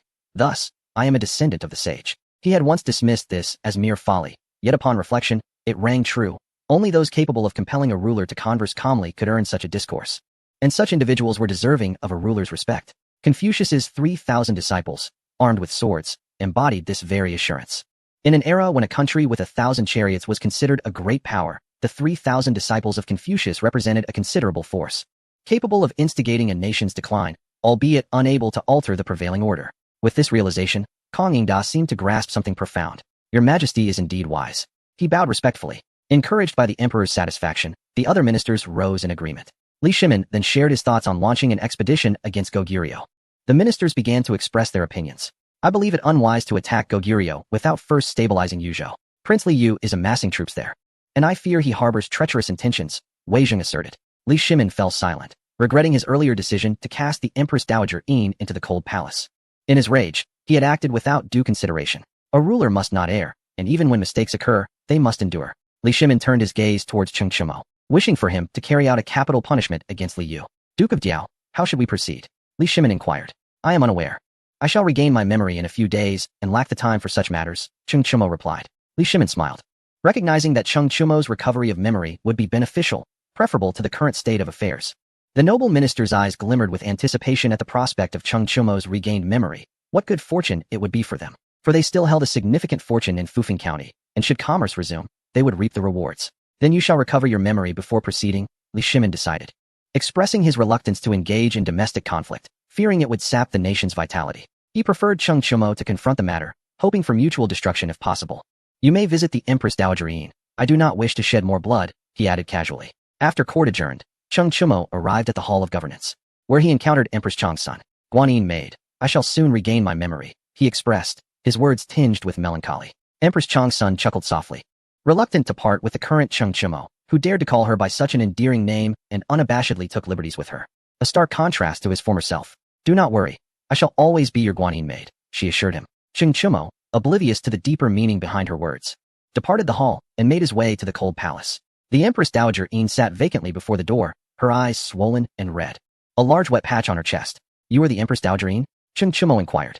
Startled by his sudden presence, she gazed at him incredulously. Can you save my son? I will give you anything. I have money, truly, she pleaded, clutching onto Cheng Chimo as if he were a lifeline. Anyone who entered this realm would be treated as her salvation. Cheng Chimo nodded, feeling an uncanny familiarity with her, as if he had encountered her before. The Empress Dowager Yin, filled with hope, hurried to his side and led him to a stone table. Wiping the stone bench clean with her sleeve and laying down a handkerchief. Please, sit.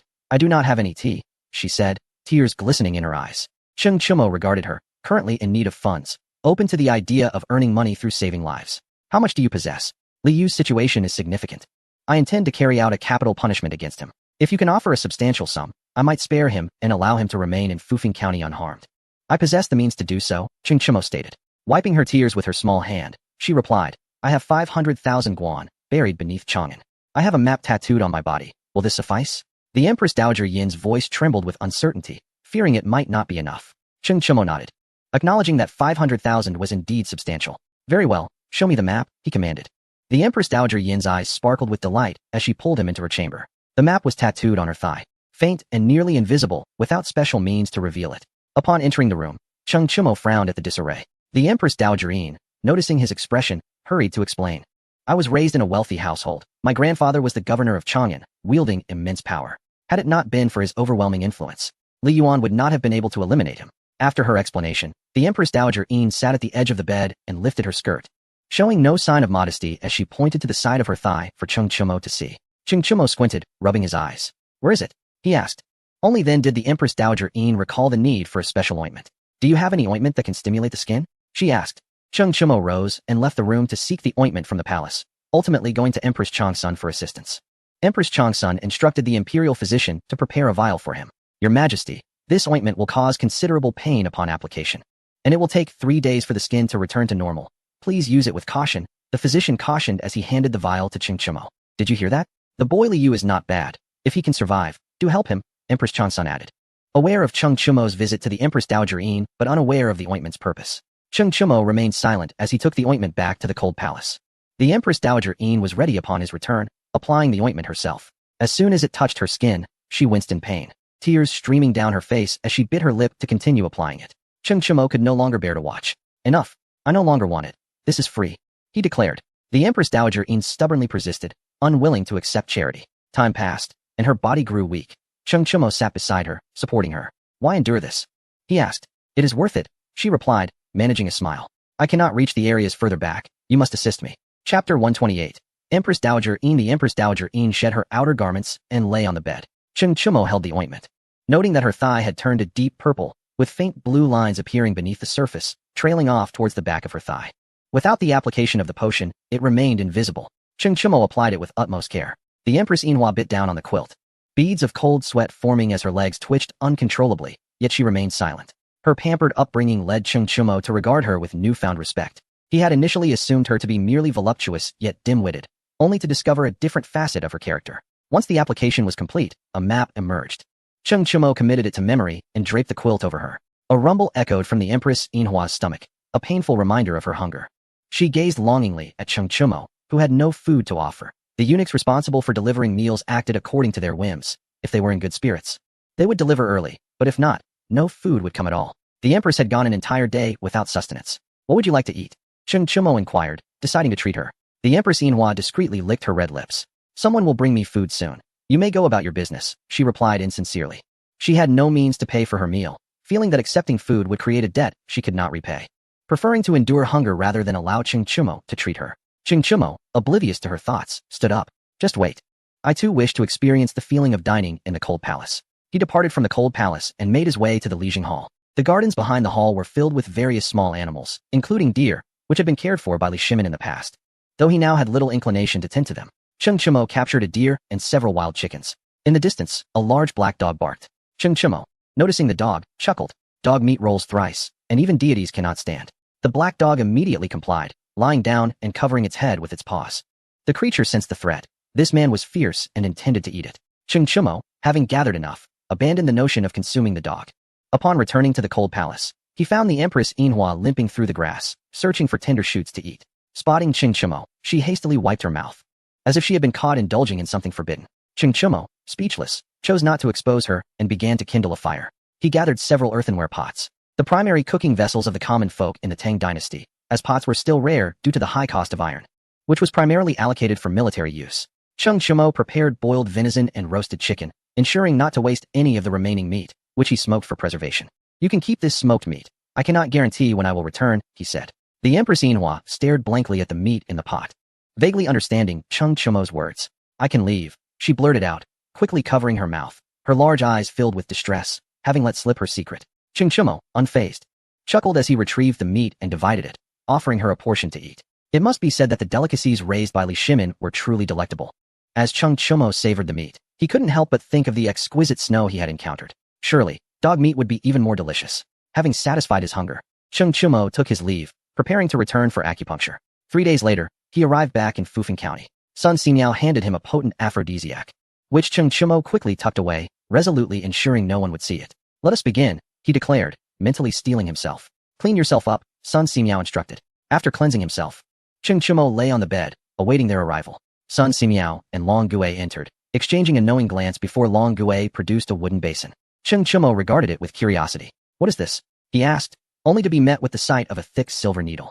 The sudden pain caused him to widen his eyes in shock. How can it hurt so much? Before he could cry out, Sun Simiao continued to insert the needle with remarkable speed, leaving Cheng Chumo feeling as though his spirit was leaving his body. Time passed, and Sun Simiao wiped the sweat from his brow. Old Gue, let us commence, he said. It dawned on Cheng Chumo that the acupuncture was merely the beginning. At that moment, he became unconscious, his left arm turning a deep purple. The sugar figurine Sun Simiao had left behind could only suppress the poison temporarily. Today, the toxins surged forth, compelled by the silver needle into his left hand. Long Gue took out a small knife and sliced through Cheng Chumo's 10 fingers. The dark blood flowed into the basin. After a tea's worth of time, Cheng Chumo convulsed, and his arm returned to its natural color, though his face remained as pale as parchment. Sun Simiao squeezed Cheng Chumo's fingers, ensuring no more stagnant blood remained in his body before beginning to staunch the bleeding and bandage the wounds. Once they exited the room, Sun Simiao sought out Xia Zhu. Prepare some nourishing tonics, he instructed. Xia Zhu bowed in acknowledgement. Cheng Chumo slept for 3 days, and upon waking, he felt utterly drained. Xia Zhu assisted him in taking a stroll outside the villa. Cheng Chumo held a small vial in silence. It contained the aphrodisiac Sun Simiao had given him. He uncorked the vial and poured the powder into his mouth, feeling warmth wash over him. Taking a deep breath, he wondered why no effects were apparent yet. After waiting for a time, he resolved to inquire with the divine physician later. Now that he was alert, it was time to attend to matters that required clarity. He recalled the events that had transpired during his incapacitation. Earning money could not wait. The salt field shall resume operations, Cheng Chumo declared. Xia Zhu's gaze flickered, and she hesitated. It cannot be done. Cheng Chumo, in his moment of folly, had allowed the dismantling of the factory, and restoring it would require a significant sum.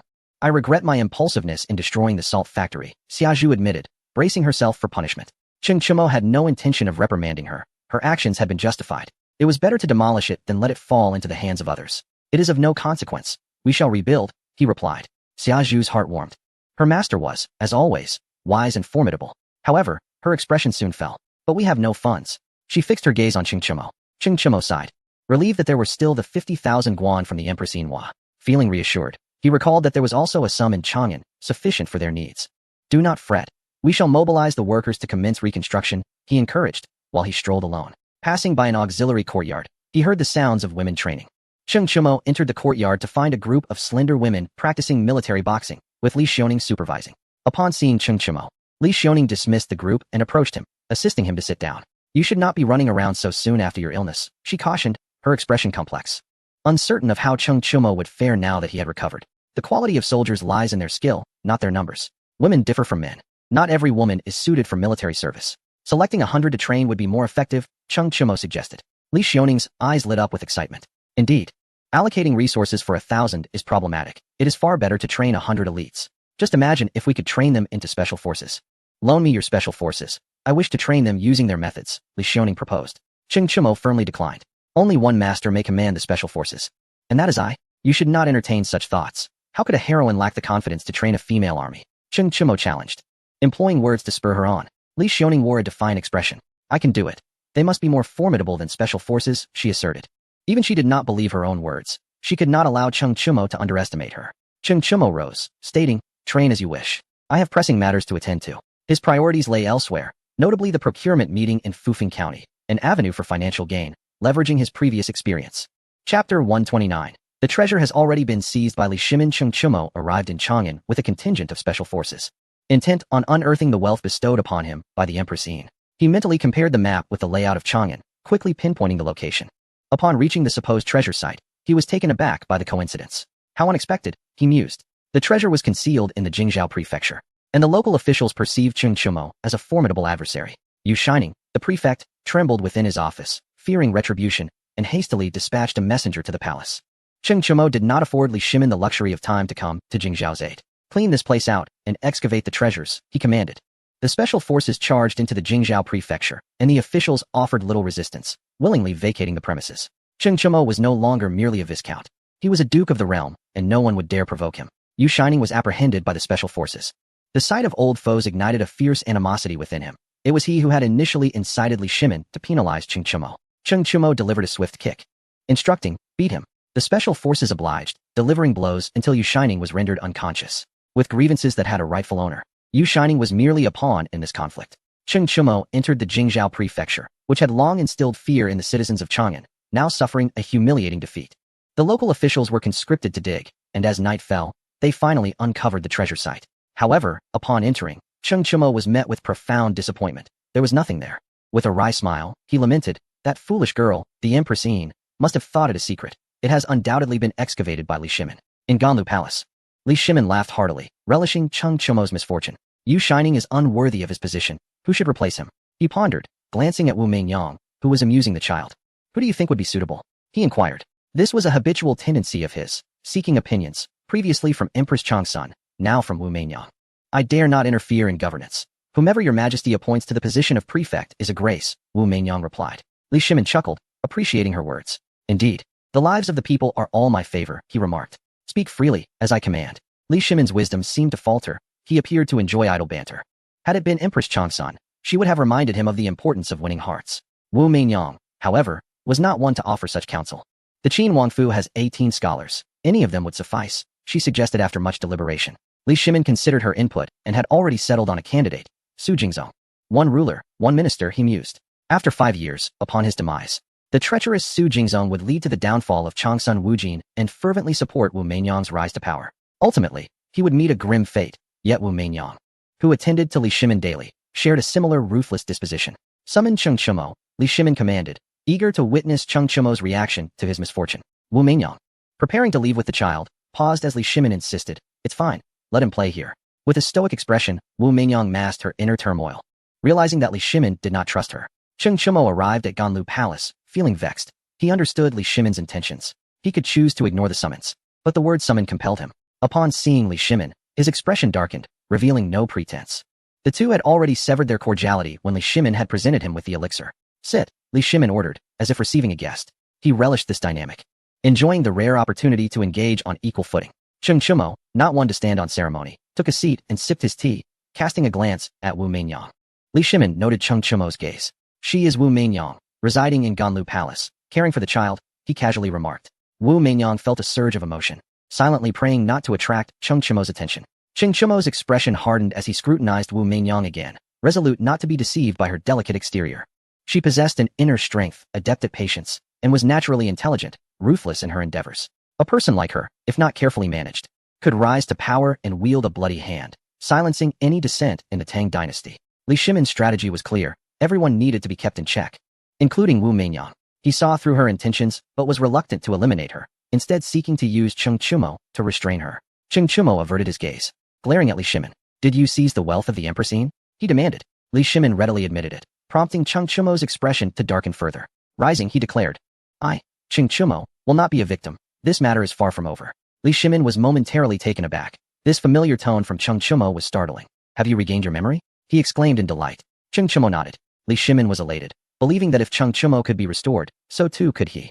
"Is the divine physician in Fufeng County? Bring him to Chang'an to treat me," he urged, his voice brimming with excitement. Ching Chumo regarded him with disdain. "I can provide treatment, but my fee is 1 million guan. Is that too much?" he stated. Li Shimin regained his composure. After all, Sun Ximiao was not going anywhere in Fufeng County. "I have no money," he lamented, as ever impoverished, having spent all his wealth on alchemical pursuits in recent years. "Offer another request," he suggested. "I demand the Empress," Ching Chumo declared. Li Shimin's face darkened. Wu Mingyang gasped, astonished by such an audacious request. Ching Chumo truly has no boundaries. Indeed, he is a fool. Yet Ching Chumo had his own motives. Fufeng County needed to reopen its commerce, and only Empress Changsun could manage that effectively, being well acquainted with the region. Xia Zhu was a poor businessman. She was an expert at dismantling households. "Do not be unreasonable. Propose another request.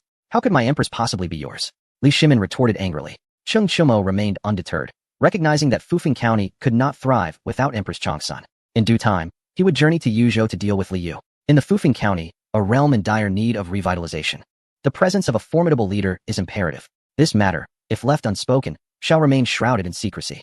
The development of Fufeng County is inexorably linked to Her Majesty the Empress. Should you refuse to acquiesce, prepare to meet your demise in 5 years, Ching Chumo declared. Li Shimin, infuriated, rose to his feet, glaring fiercely at Ching Chumo, the atmosphere in the Ganlu Hall thick with tension. "Do you doubt my resolve to confine you within the palace?" Li Shimin retorted with seething anger. Ching Chumo stood his ground, akin to two cats engaged in a battle, testing each other with their vocalizations, aware that the first to concede would be the one to suffer. "Do you believe I am incapable of eliminating you first, and then supporting my brother Li Chengqian to the throne?" Ching Chumo replied coldly. The two exchanged fierce glares. "Father, brother-in-law, please do not quarrel. It frightens me," Zizi said, suppressing her tears as she gazed at the two men. Ching Chumo's heart softened at her words. The term brother-in-law sounded so delightful. Li Shimin instantly changed his demeanor, hastily reassuring Zizi. With his back turned to her, he shot Ching Chumo a fierce glare. "You may return. I will provide you with a response," Li Shimin stated. Suppressing his wrath, Ching Chumo shot a glance at Li Shimin before turning to Zizi. "Next time, I shall bring you some sugar figurines," he promised softly. Zizi had been carried back by Ching Chumo even before her birth, a legendary general bearing her in a palanquin, her potential seemingly limitless.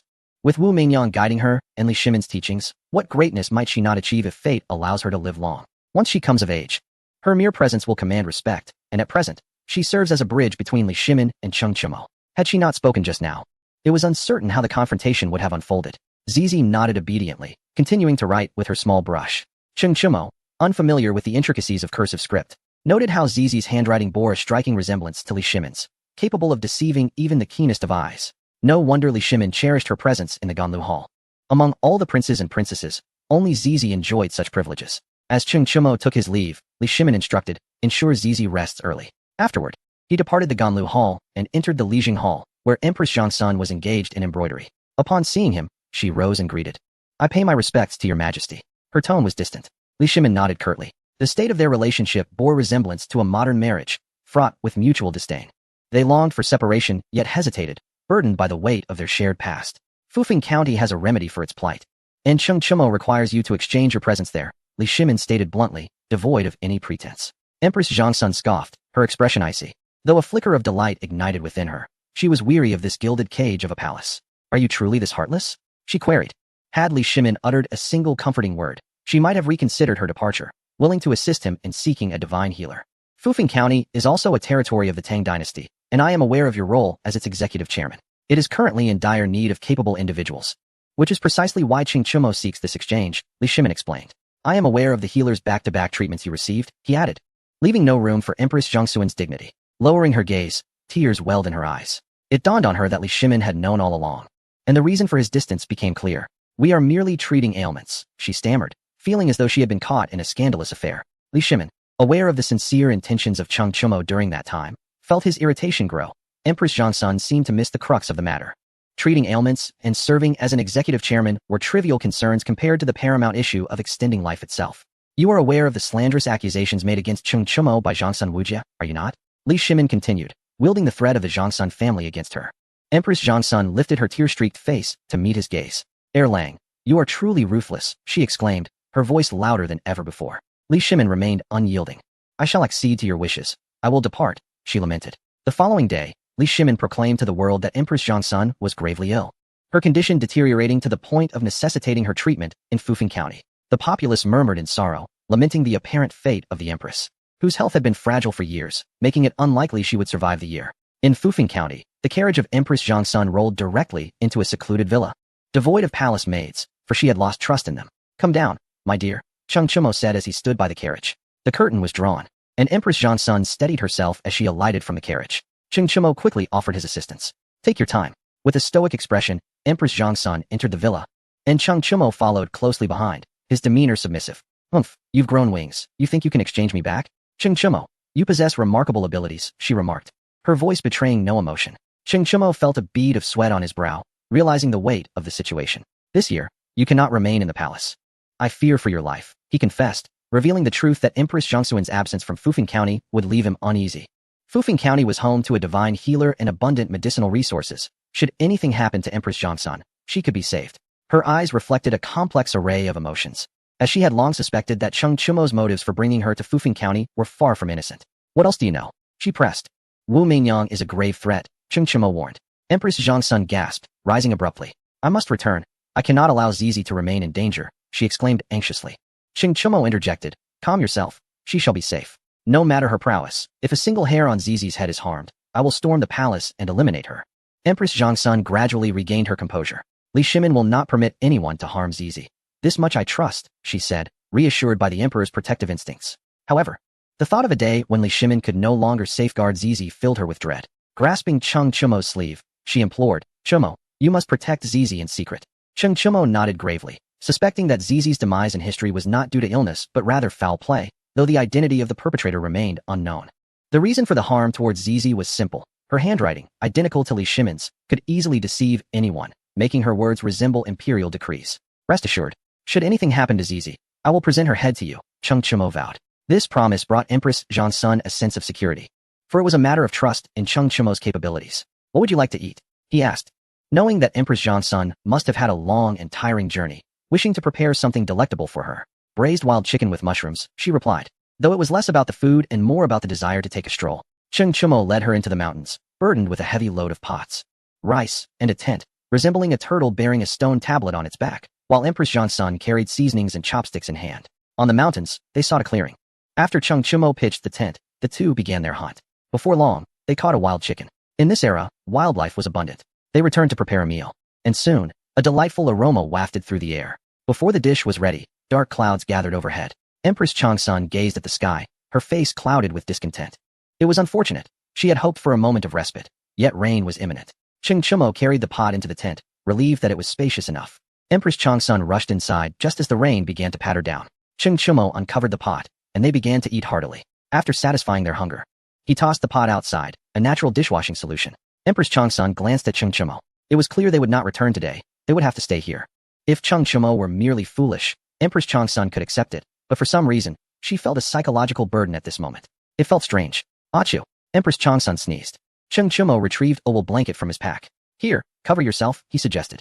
However, she chose to spread it on the grass instead, reasoning that if she did not, she might catch a chill. She lay down with her back to him, curling up. Thoughts swirled in her mind. Should we cuddle? Cheng Chumo tentatively proposed. Empress Zhongsun bit her lip. Cheng Chumo, in his foolishness, had already begun to act. Why ask?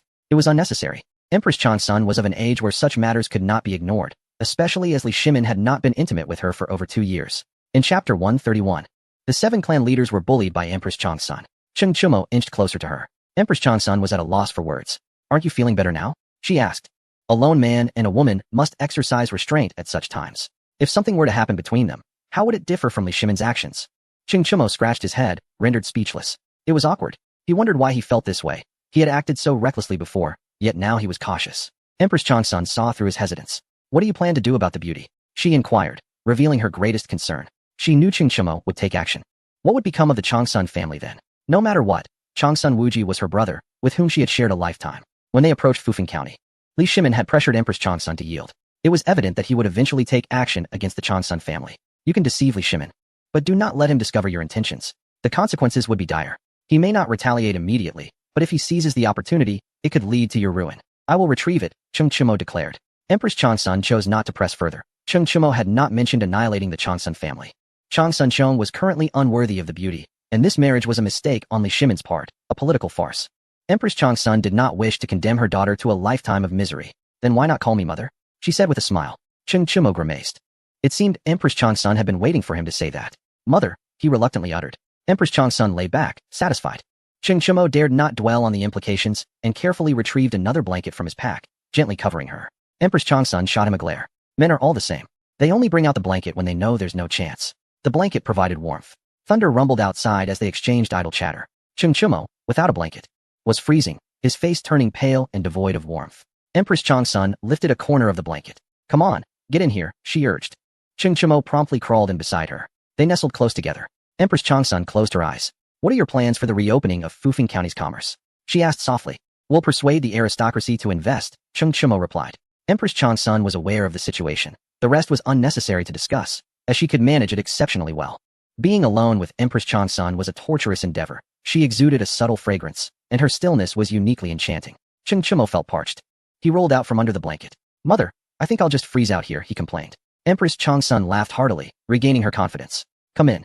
Don't catch a chill. Rainy days can be deadly. Cheng Chimo shook his head, feeling it would be even more unbearable inside. Empress Changsun pulled him close, using his arm as a pillow. Mother, don't speak, she interrupted him. The next day, Fufeng County finally witnessed significant developments. The Third Ordering Conference commenced, and news spread rapidly across the nation. The 7 great families had long been prepared. They promptly dispatched representatives to Fufeng County. The arrivals were rather imposing.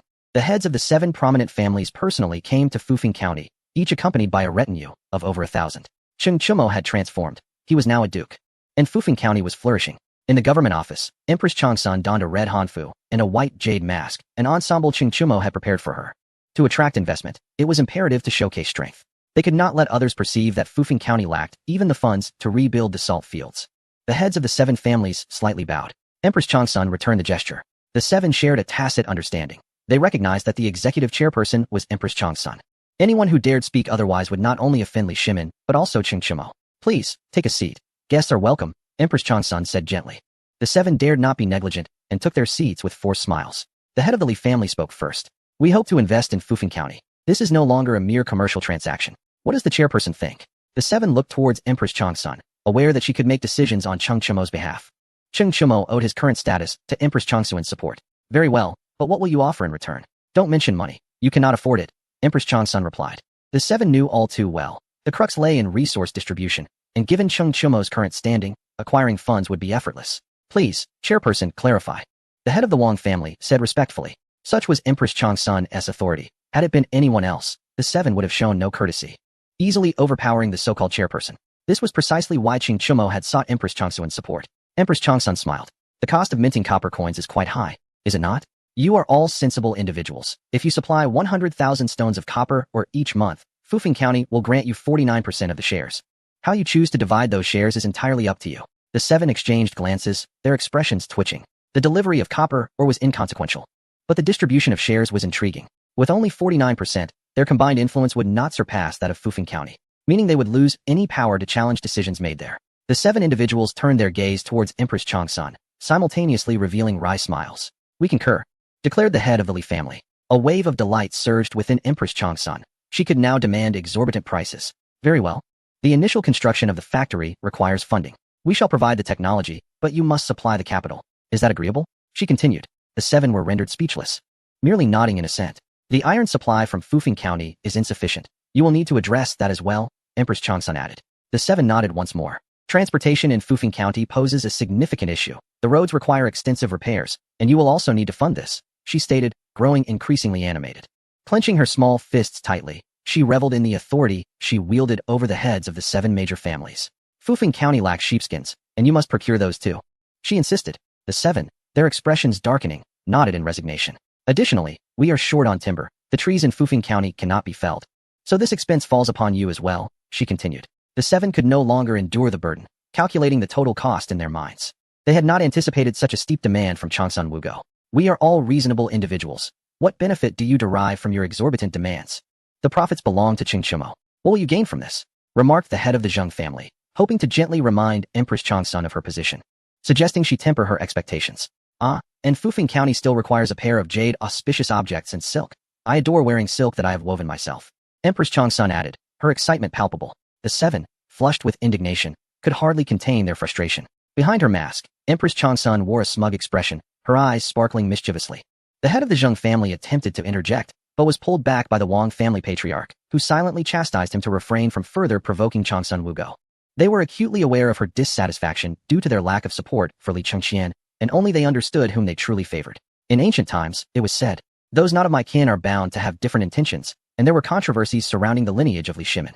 We all agree. Let us formalize this with a contract, proposed the head of the Cui family. Their commercial collaboration with Qing Chimo was merely one reason, another was to placate him. Empress Changsun felt a sense of vindication as Xia Zhu produced the contract, which would take effect upon their signatures. After the 7 signed, they collectively turned to Empress Changsun, who appeared conflicted. My name? Yes, she mused, inscribing the characters for Jinyang. The 7 instantly comprehended the implication. She was entrusting them with the protection of Princess Jinyang. Not a single character was superfluous. Chapter 132. Li Lizzie belongs to Qing Chimo. Where's Chimo? Empress Changsun inquired after the 7 patriarchs departed. The head has gone to Chang'an, Xia Zhu replied. Humph, Empress Changsun scoffed, her thoughts already anticipating Qing Chimo's purpose. Qing Chimo had brought Sun Simiao to the domain of Li Lizzie. I shall not be going to Chang'an. I have more pressing matters at hand, Qing Chimo stated. Sun Simiao regarded him with disdain. Youth is indeed a blessing. Indeed, Sun Simiao replied. Qing Chimo was apprehensive when Li Shimin was poisoned. There had been no sugar figures to counteract the toxin. Even if Sun Simiao's acupuncture techniques proved effective, they would not eradicate the poison entirely. You know what to do? Esteemed physician? Qing Chimo asked. Sun Simiao nodded. The heart of a healer, he would exert all his efforts. Rest assured, I will do my utmost, Sun Simiao assured him. Qing Chimo shook his head. If Sun Simiao were to speak candidly, Li Shimin would descend into madness, potentially leading to disastrous outcomes. When you treat him, do not speak the unvarnished truth. Li Shimin is deeply poisoned. He does not possess the sugar figures I provided you.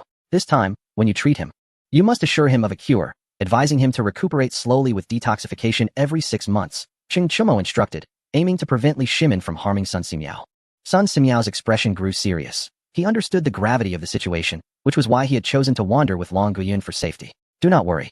All will be well. You should go meet your young lady, Sun Simiao concluded, mounting his horse and heading straight for Chang'an. Qing Chimo remained apprehensive, dispatching 100 guards to protect the physician, instructing them to eliminate anyone who posed a threat. Deploy 100 elite soldiers to accompany Sun Simiao, he commanded. Upon entering the estate, he found Li Lizzie seated beneath a windmill, embroidering, her cheeks flushed. The maid had already informed her of Qing Chimo's arrival. At the sound of approaching footsteps, Li Lizzie trembled, lowering her head even further. She was acutely aware of Qing Chimo's intentions. Did you miss me? Qing Chimo asked, drawing near to embrace her. He whispered softly in her ear. Li Lizzie stammered, unable to articulate her feelings. Her mere presence in the domain awaiting Qing Chimo spoke volumes, rendering words unnecessary. Mother said you would come. She mentioned Empress Changsun, who had written to her, urging her not to compromise her own happiness.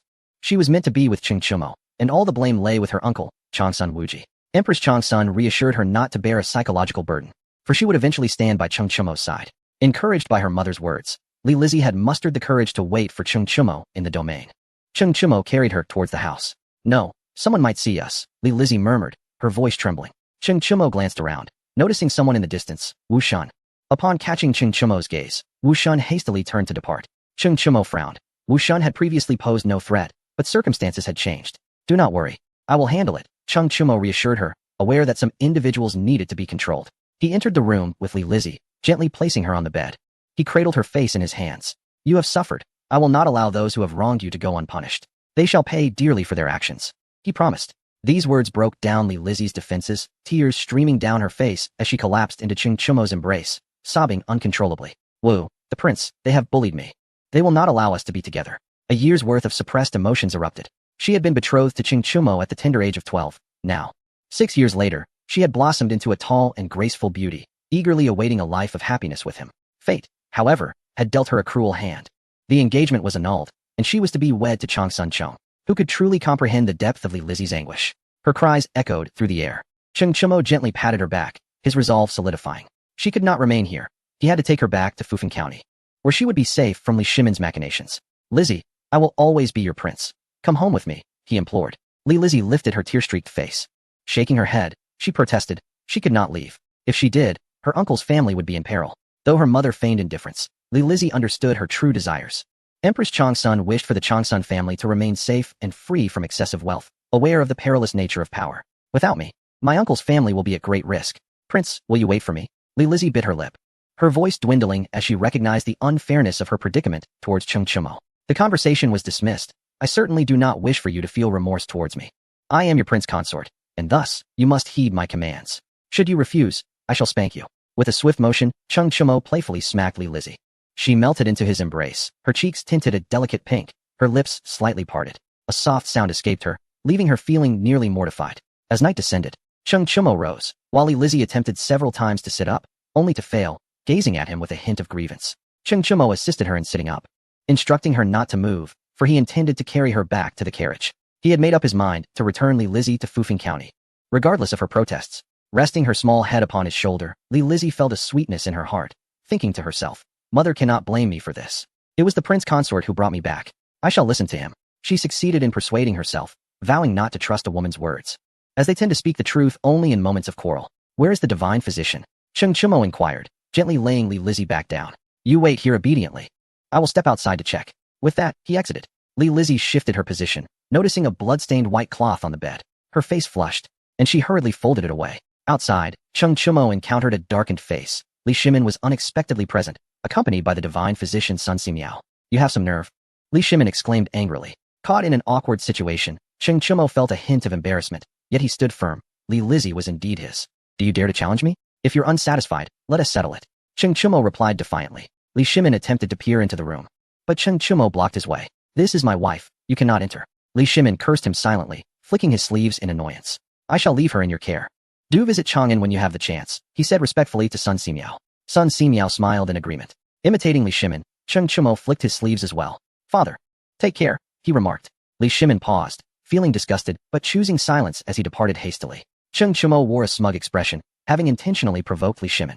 Moreover, it was for Li Lizzie's benefit. With their relationship as it was, certain matters required careful consideration to safeguard her feelings. Indeed, within the room, Li Lizzie first felt anxious, then broke into a joyful smile. The procession commenced.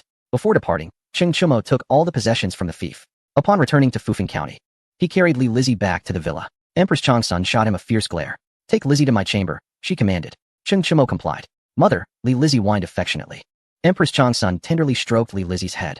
Be obedient, she instructed. Li Lizzie nodded dutifully. Chapter 133. The young prince's admirer after placing Li Lizzie in her room.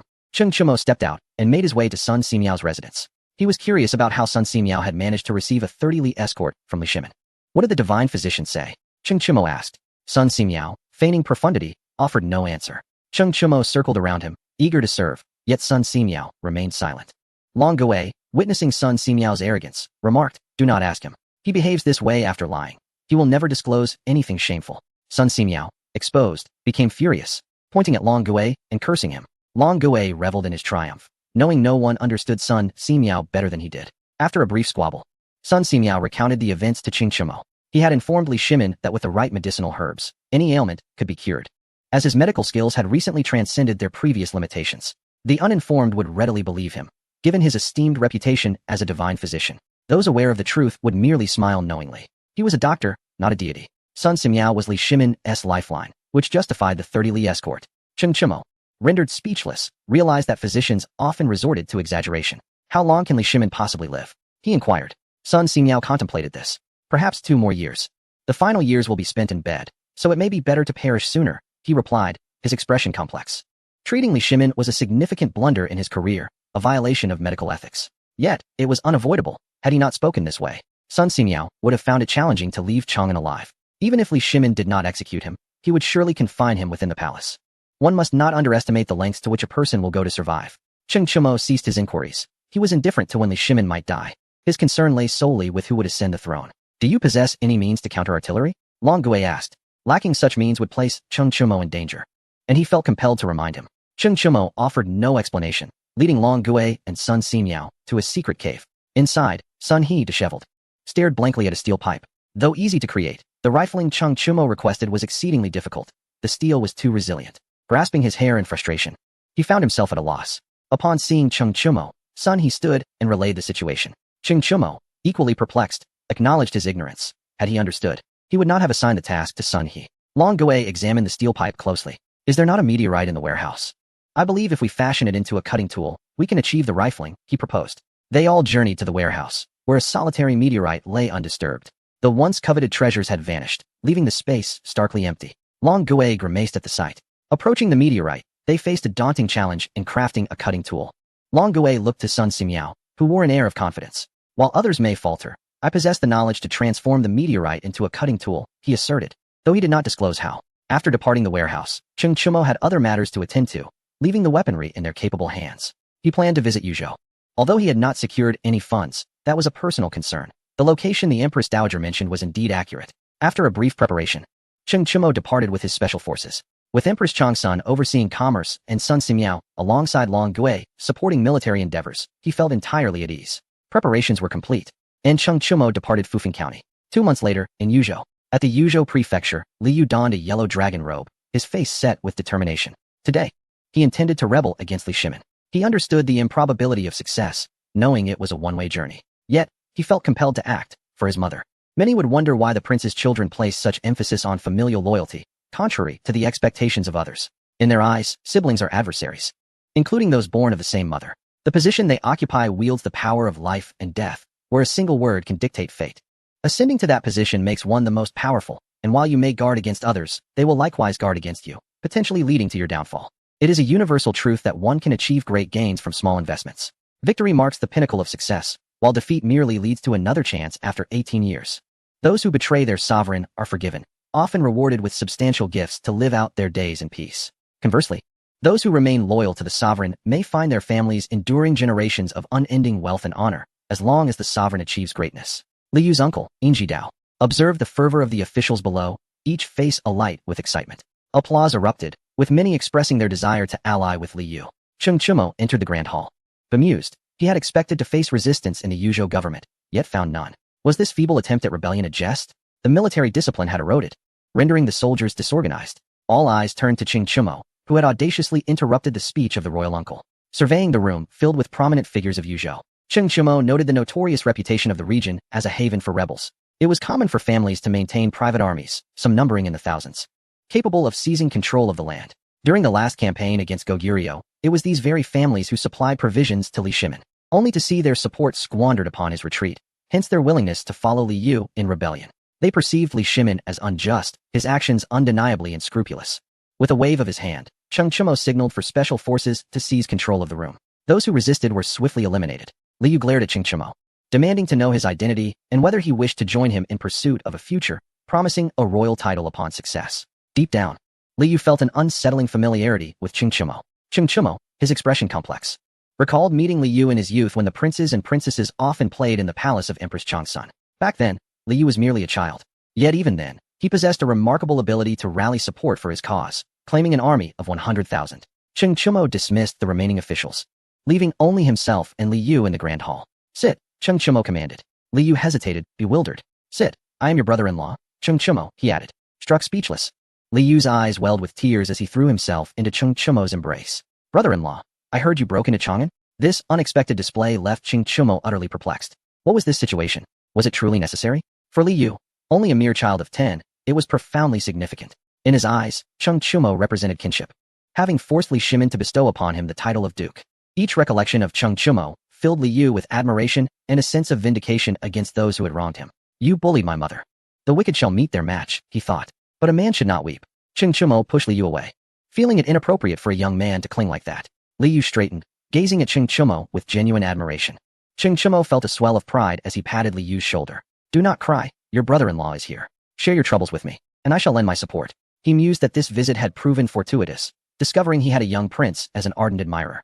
Brother-in-law, my mother is well. Can you save her? Among the royal concubines, only my mother is devoid of scheming. Li Shimin shows no regard for past affections, relegating her to the cold palace, a place unfit for any human. I cannot bear to see her suffer, Li Yu lamented, tears streaming down his face. Cheng Chumo patted his shoulder, not fully able to empathize but understanding the boy's plight. Growing up in a large family with a mother lacking guile must have been a considerable hardship. Had the queen been anyone else, they might have perished long ago.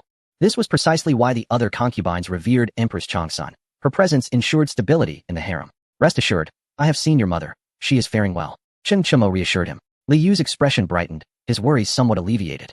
Brother-in-law, let us rebel. I have an army of 100,000. He declared, feeling compelled to act.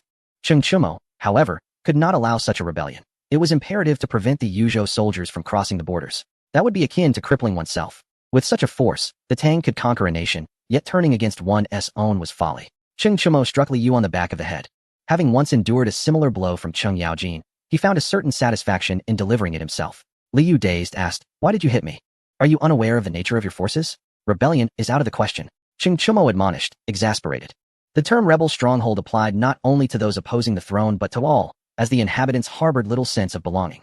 The entirety of Liaodong was afflicted by this malaise. The lack of attachment stemmed from historical neglect by various emperors, who merely sought to exploit the land without regard for its people.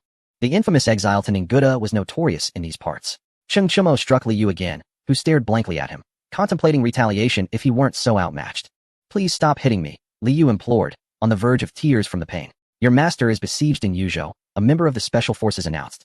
Cheng Chumo rose and made his way to the city walls, with Li Yu following closely. A cold glint flashed in Li Yu's eyes. "Brother-in-law, let me lead the charge against them," he insisted, his temperament mirroring that of his mother.